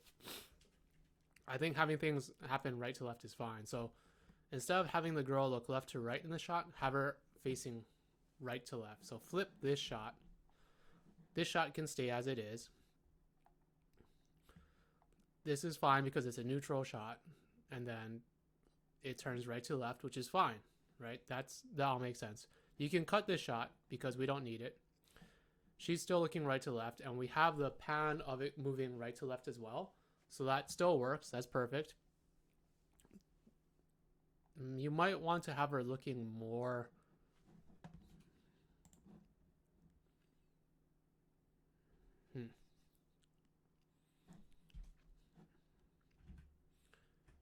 She looks at the cereal, comes down, starts pouring it.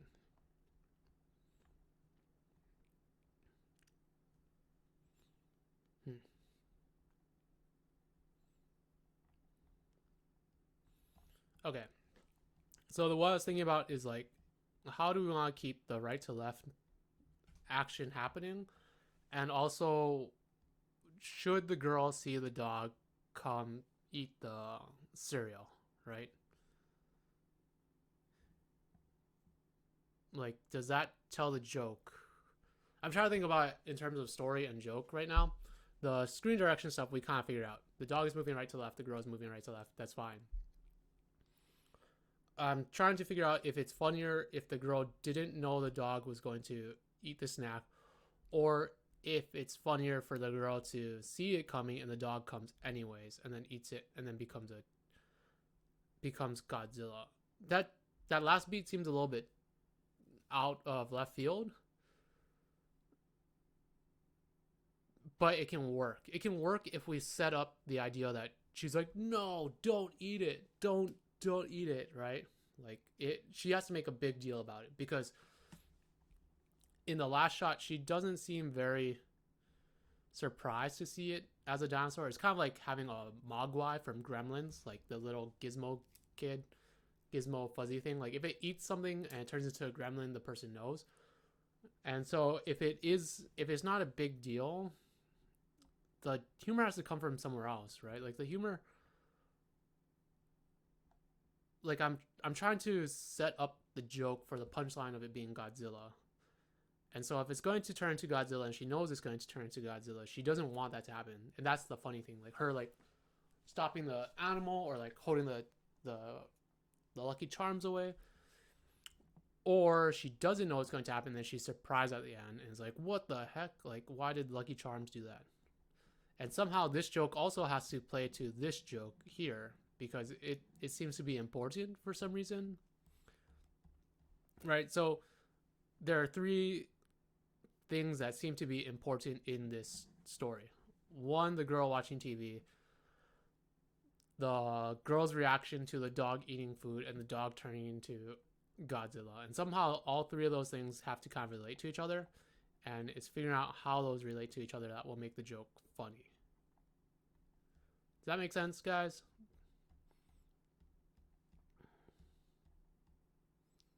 So this is fine. Comes down. We might want to get a shot of the dog's reaction first after the shot. So that's fine.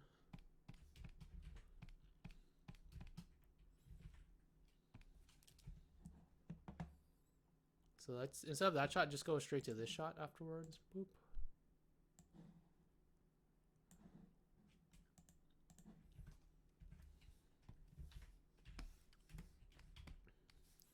So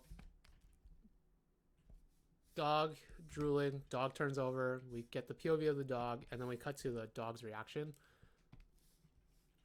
Make sure that the dog is framed to the right side a little bit, so that we preserve its right to leftness. So just have it a little bit over, a little bit more over, kind of like that.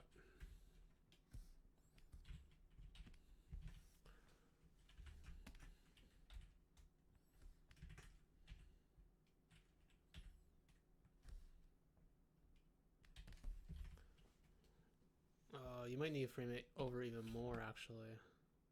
Something more like that.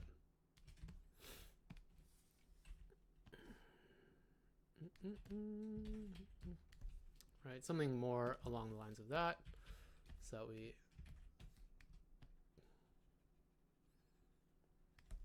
You can even add in some stuff over here or whatever. So maybe it's a sofa.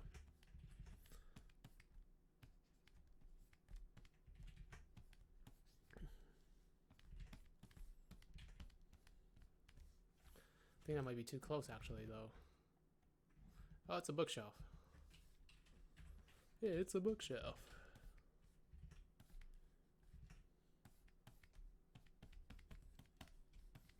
Right. Just frame it off to the side a little bit to give it a little bit of asymmetricalness. Swarwolf says maybe the cereal should be a Godzilla cereal. I don't know. Happy Wallace says like she pulls a bull away but it grows on top of her. Swarwolf says I love that I'm so tired I type cereal and then cereal lol in the same sentence. Maybe it's a serial killer. Serial killer. I think this shot could come after the close-up of the dog, but I don't think it's particularly necessary. Although we don't have a shot with the two of them in it, so we do need that shot, or yeah, we do need this shot because we haven't seen a shot with both of them in it yet, so we don't really know where they are. So if that's the case, I would suggest having it so that you can see the dog in the shot, because right now the dog is being covered up by the cereal, and maybe that is subliminal messaging for why the dog is hungry, but I think we just need to move her over a little bit. I like the drawing a lot.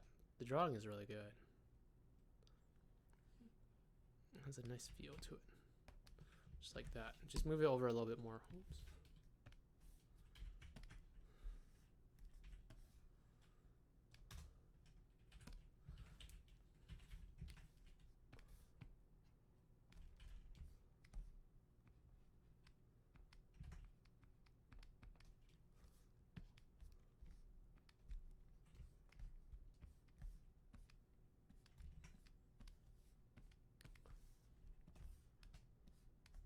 So something more like that. Maybe even bring the dog in a little bit more, because I think the dog is a little bit too far out. Move him, scoot all of this stuff over a little bit. This should be the wall and the dog should be right here, because he's a little bit too close to the edge on this side. But that rack focus would be fine. I think it'd be really good actually and funny. There is an issue of it being like a reverse shot, but I think it should be fine. Damn, man. Oh, man. Maybe not. Personally, I like to kind of keep people facing in the same direction because she goes from facing right to left here and then left to right. Do you guys see that? She's facing this way, and then the next shot she's facing that way. And I don't particularly like jumping that. So, but we also changed it up because we went from this shot to this shot, and then we go to this shot. So it kind of works. It can work because we don't have her switching directions from shot to shot, but it's separated by a close-up, which is kind of a neutral. And then when we cut wider, it also matches this shot. So it kind of works, which is fine. You can shoot it however you want. That's fine. And then we cut back to a shot of it, and that'll be fine too. See it pouring out. That's really funny.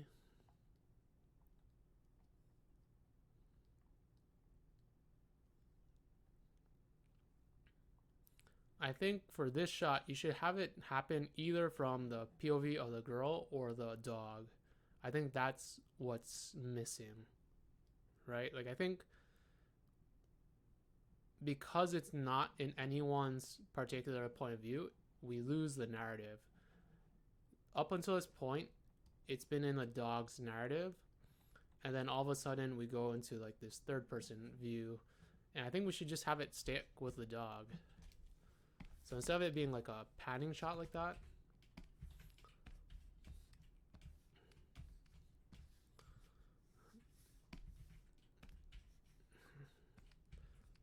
we should go dog of the dog's POV.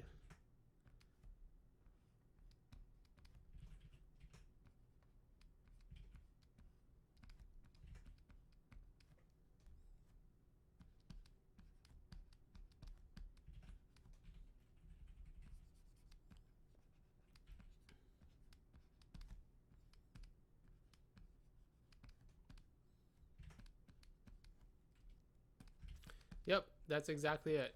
Happy Wally said POV of dog running at her, and that is what we're looking for.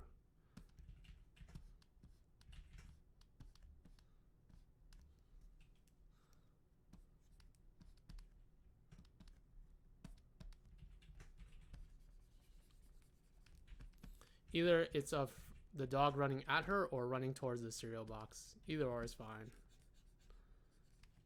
But it should be the dog's, perspective so that we continue with that narrative.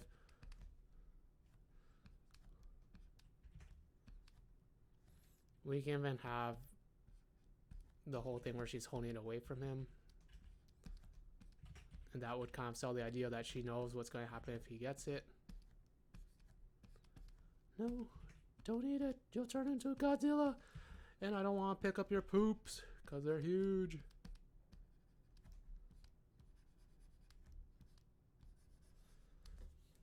Alright, so.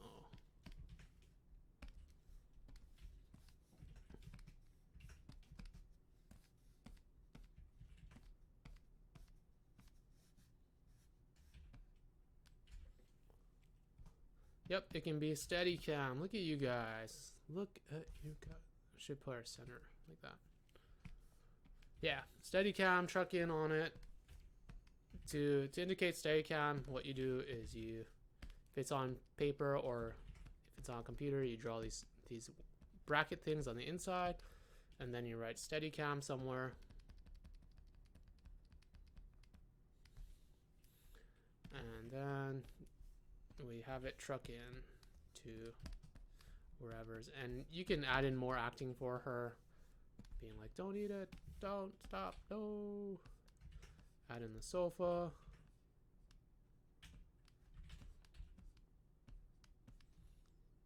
Whatever other fun stuff you want. So we have it go to the dog's POV. And then I think this is fine as a wide shot. I think that would be fine because then we get kind of a funny beat. And we don't have to show the dog eating the food because I think that's pretty understandable at that point. When it turns into Godzilla, I'm still trying to figure out like how that joke is going to work. Like she should either be excited or upset or something, right? Because again, like the alien thing, we don't this isn't natural for us as humans or as non-Godzilla dog owning people. So there has to be something that we learn from this, right? Like if it's something commonplace for her, then she should be upset. If it turns into Godzilla pretty frequently, then she should be upset or at least be like frustrated with the dog. It's like a dog coming and eating your slippers, right? It's funny the first time, but every time after that, you're just like, stop. If it's the first time this has happened, she should be surprised and happy because that's new and fun for her. So I think there's like a disconnect right now, and we just need to kind of bridge that. Otherwise, I think this shot is fine. I like the framing that he's like up at the top. We get her in here. You might want to widen it out a little bit. Shelby says maybe she looks annoyed, like not again, and that's fine. That's totally fine. It's just try to figure out what you want. And then I think if it's annoyed, then you can kind of play with the idea of it being Godzilla and then having Godzilla on the TV, and that's like, oh no, not again. We have to build the city, rebuild the city. That would be a funny thing. So, okay, here's the idea. $1 million idea. Let's say on the table there are a bunch of cereals, right? So you have, at some point you have to set up the shot. I don't know when or where, but basically the idea is, how do we draw this? At some point you want to have a shot of cereals like this, right? This is a box of cereal, maybe some short cereals, cereal. Do you guys get what I'm getting at? Cereal. Right? You pan across this shot of boxes of cereals. Or just boxes in general. It doesn't have to be cereal, but we just chose cereal.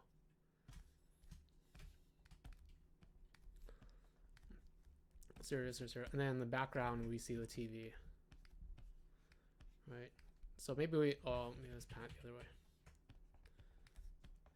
You set up this joke earlier on. This doesn't happen at the end. This has to happen. You have to set up the cereal boxes earlier on. Maybe like shade them out a little bit. Give it a little bit of shading so that it looks like a silhouetted city, just like Happy Wally says. All right, so shade it out a little bit. So like that.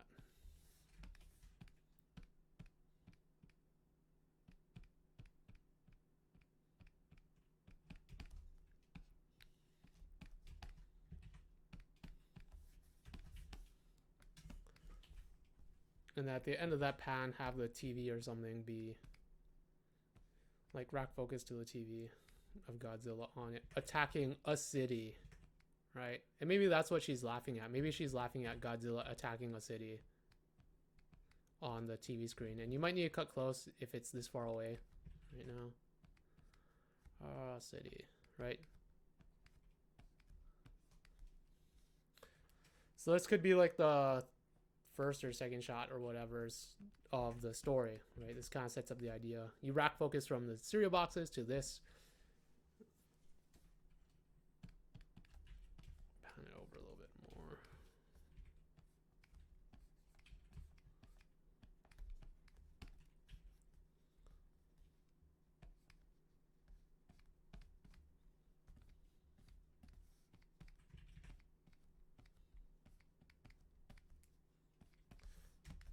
So you kind of set up the idea, the symbolism between the two of them, and then later on at the end, when the dog eats it, you could have the same type of shot again, but this time you just have the TV on in the background.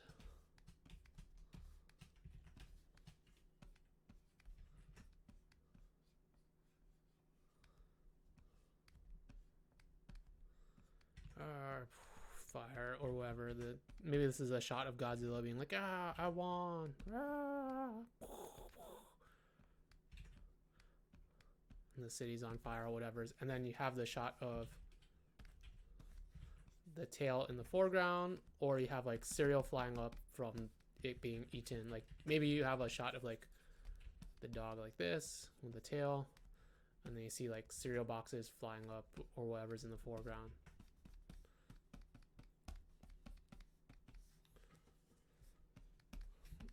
And then we cut to the shot of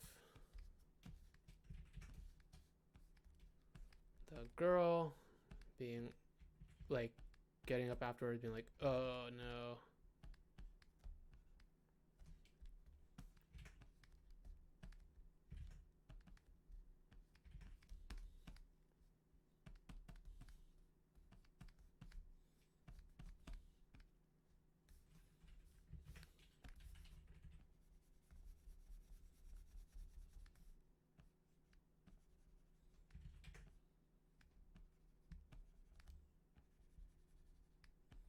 Does that make sense, peoples?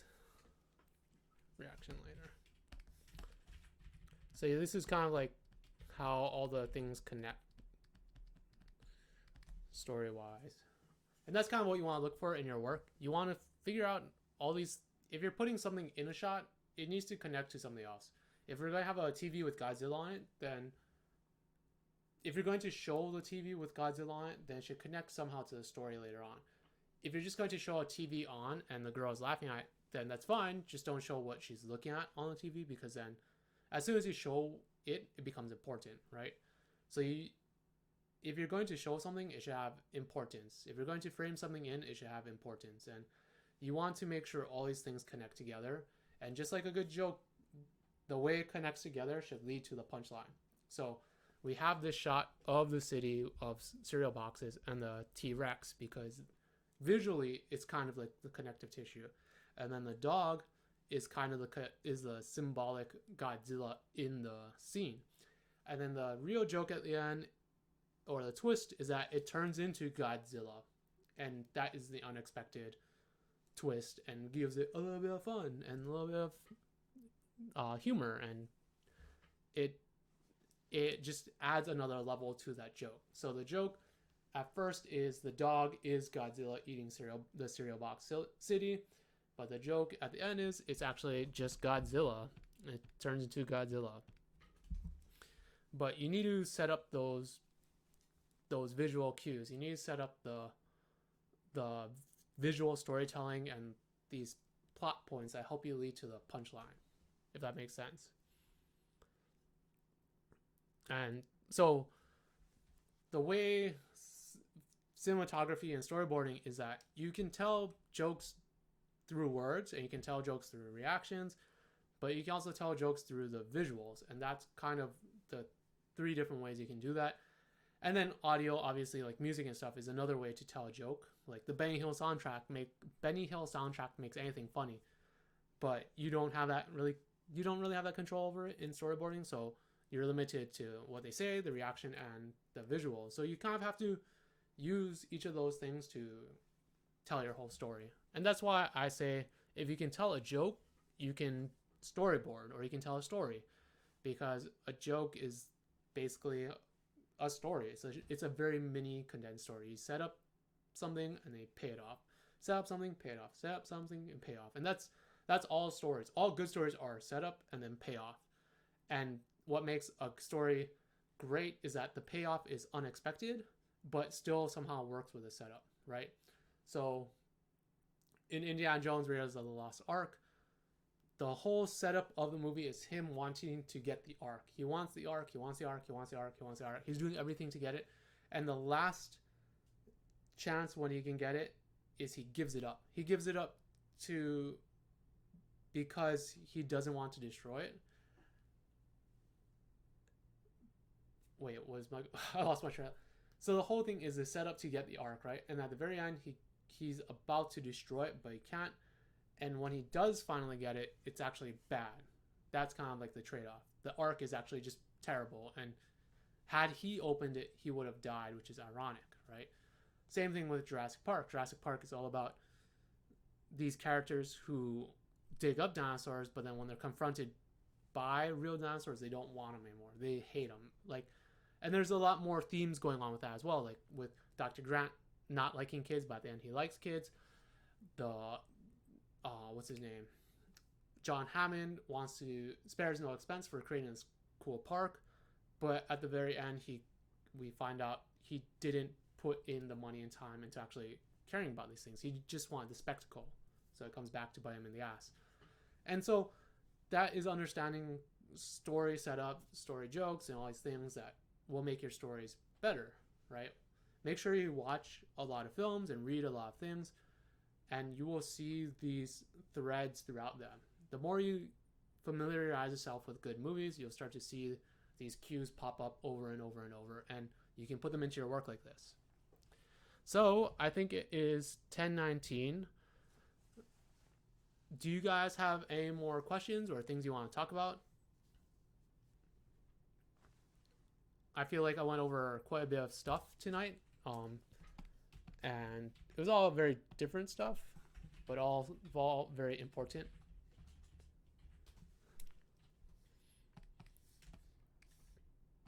We went over composition stuff, large, medium, small. We went over negative space. We went over shot choice and making sure things stay in the same right to left direction. We talked about how a joke is like a story. We talked about visual cues and whatnot. No problem. Not a problem at all. Is there anything you guys would like to learn more about by any chance? Or anything that I went over that wasn't explained well enough?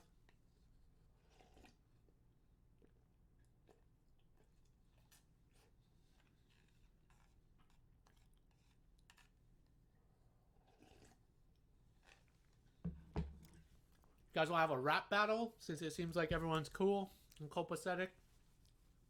Drop some mean beats. If I ever, Rose asked, when's your next storyboard review? Next week, Tuesday, 8 to 10. Yep. Happy Wally says that, or our Wall says I have to get ready for work anyway, so end it at a good time. Yeah. After this, it's just jokes. We're just going to be joking around. So it's good seeing you again, Art of Walter. As always, Tuesdays, 8 to 10. I think this Friday, I'll be back. I'll be at home, so we'll be streaming again. We'll be playing video games with some friends. I don't think it'll be Mary and Daniel this time around. I should ask someone. I haven't asked anyone yet. But anyways, every Friday we play video games with people in animation, and we have them talk about their experiences, and we just have a good time basically. And so come by for that if you want.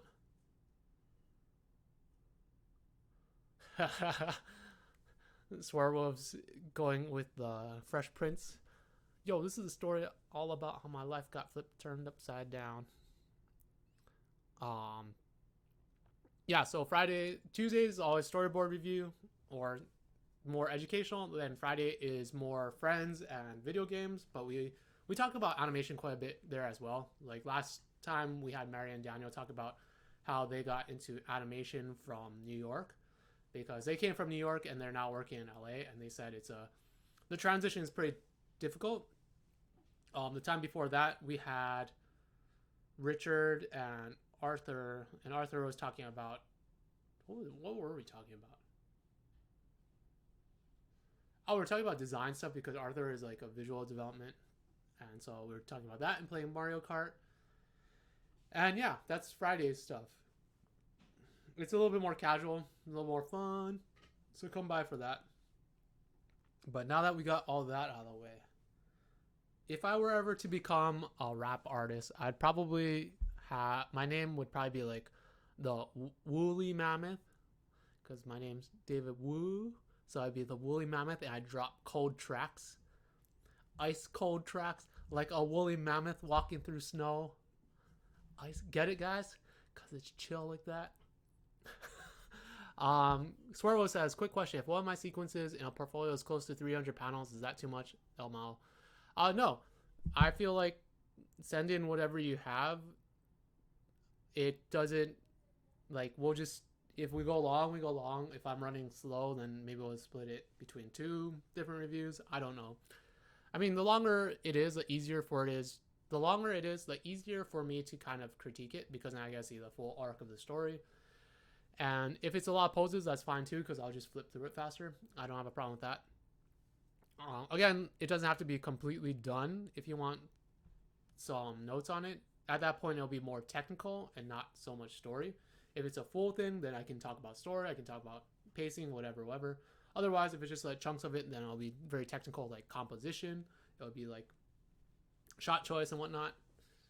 Yeah, see, like I think I should work on my rap album as the Woolly Mammoth. I have some sick beats and sick lines in my head that I want to drop. You know, they'll be like, got some junk in your trunk. And that's right, because I know where my nose goes, and you should always follow your nose wherever it goes, because that's how you know when you get in the snow. Anyways, that is like a side project. I do have like a document of rhymes that I've thought about for being the Woolly Mammoth, and I thought like, oh man, if I do end up doing that, I would animate it, because gorillas is very cool and you can get away with whatever's and rap about that. And then also woolly mammoths are just funny to draw. And then yeah, so that's, if anyone produces music very well, like, or if anyone knows how to produce music, like a hip hop beat, let me know. Maybe at some point I'll actually record some bad rhymes and we can laugh about it together. Wow, you'll buy my mixtape? You don't have to worry about that. I'll give it away for free.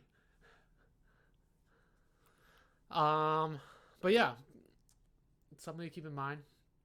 I always loved the TV shows that started off with like a rap or song. I think those are the most popular ones and the ones that people always remember.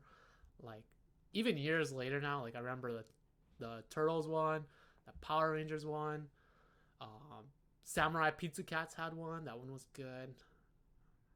The Beetleborg, we are VR Troopers. Oh, VR Troopers, and then Big Bad Beetleborgs. Pokemon obviously has a great thing. So another weird tangent. Anyways, I think I'm just rambling now. It's time for me to go work on my mixtape, so you can get those cold beats later. Have some ice. Oh man, there's so many good puns with that. You could be like, I got. People talk about ice like a chain.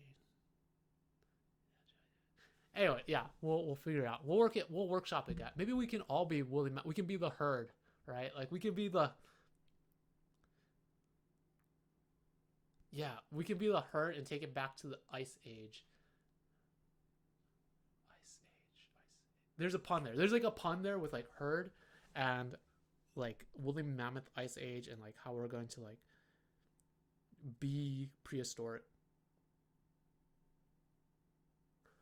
Whatever's. We'll workshop it, guys. We'll workshop it. This is gonna be great. This is, maybe next week's stream will all be about rapping. We'll be like, here's how the beat and flow work together, the iambic pentameters. If you're gonna rap this one, if you're gonna say something like, yeah, Frozen rap cover, will be like, Elsa has nothing on my trunk because I got those icy bars all over my hump.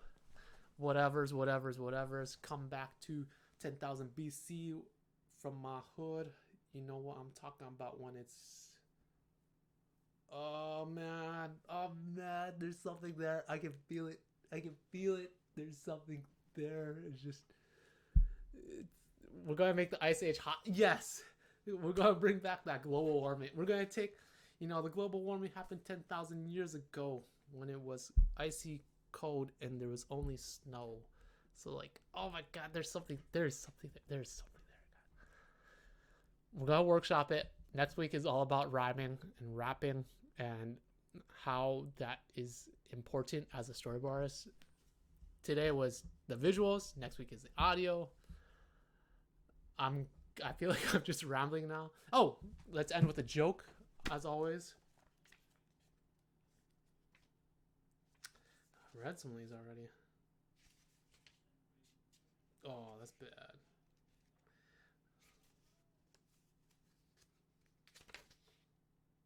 Oh, this one's so good. This one is so good. What kind of monkey floats? What kind of monkey floats? And we even have a picture. See you, Swearwolves. Thanks for coming by. I'll see you guys either on Friday or Tuesday. I really appreciate you guys showing me your stuff. It's always really interesting to see other people's work and seeing like what cool stories they come up with. So keep on keeping on. If you have stuff, just send it on over. So if you have any questions, so what kind of monkey floats? A hot air baboon. A hot air baboon. And they even have a picture of it. Look at this.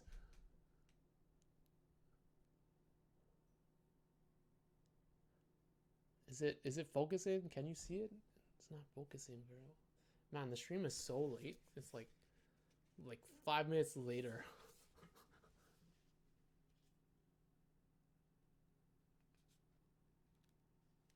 Anyways, a hot air baboon. Great. Great joke. As always, guys, thank you for coming out. I hope you guys learned something. Again, like I said, I really appreciate that you guys send me your work. I'm really appreciative that you guys even listen to me, I guess. But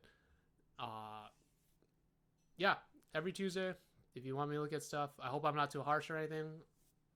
And I hope you guys learned something. Oh, I'll post a link to the file.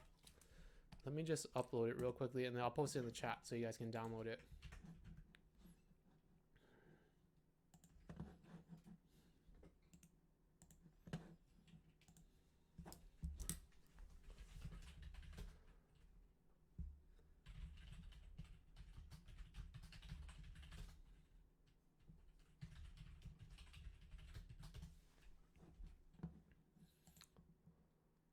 Yeah, that's what I'm talking about, Rose.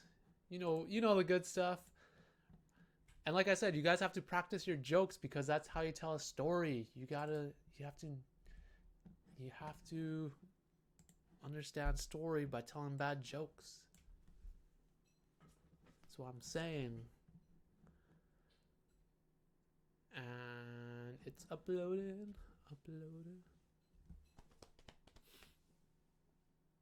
See you, Rose. Take care. See you, Shelby. See you guys. I'm just waiting for the file to upload.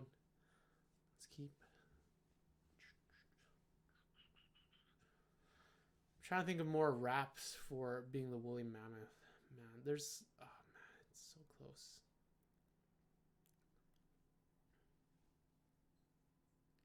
Making the ice age hot. The hot ice. Oh, we'll be like, after these burns, you're gonna need some icy hot. No, there's something there, the icy hot. Oh, you can just call me the woolly mammoth of the salompas and tiger bomb. I'm the saber-toothed tiger bomb of my time because I be icy hot in these old rhymes. Oh man, there's something there. There's something there. Oh my god. You know. Anyways, here is the shareable link for the notes from tonight. So if you want to download it, go ahead. It should be up in there. And yeah, thank you guys for coming out. I'll see you guys on Friday. If not, next week, Tuesday. Take care. How do I end this thing? End stream.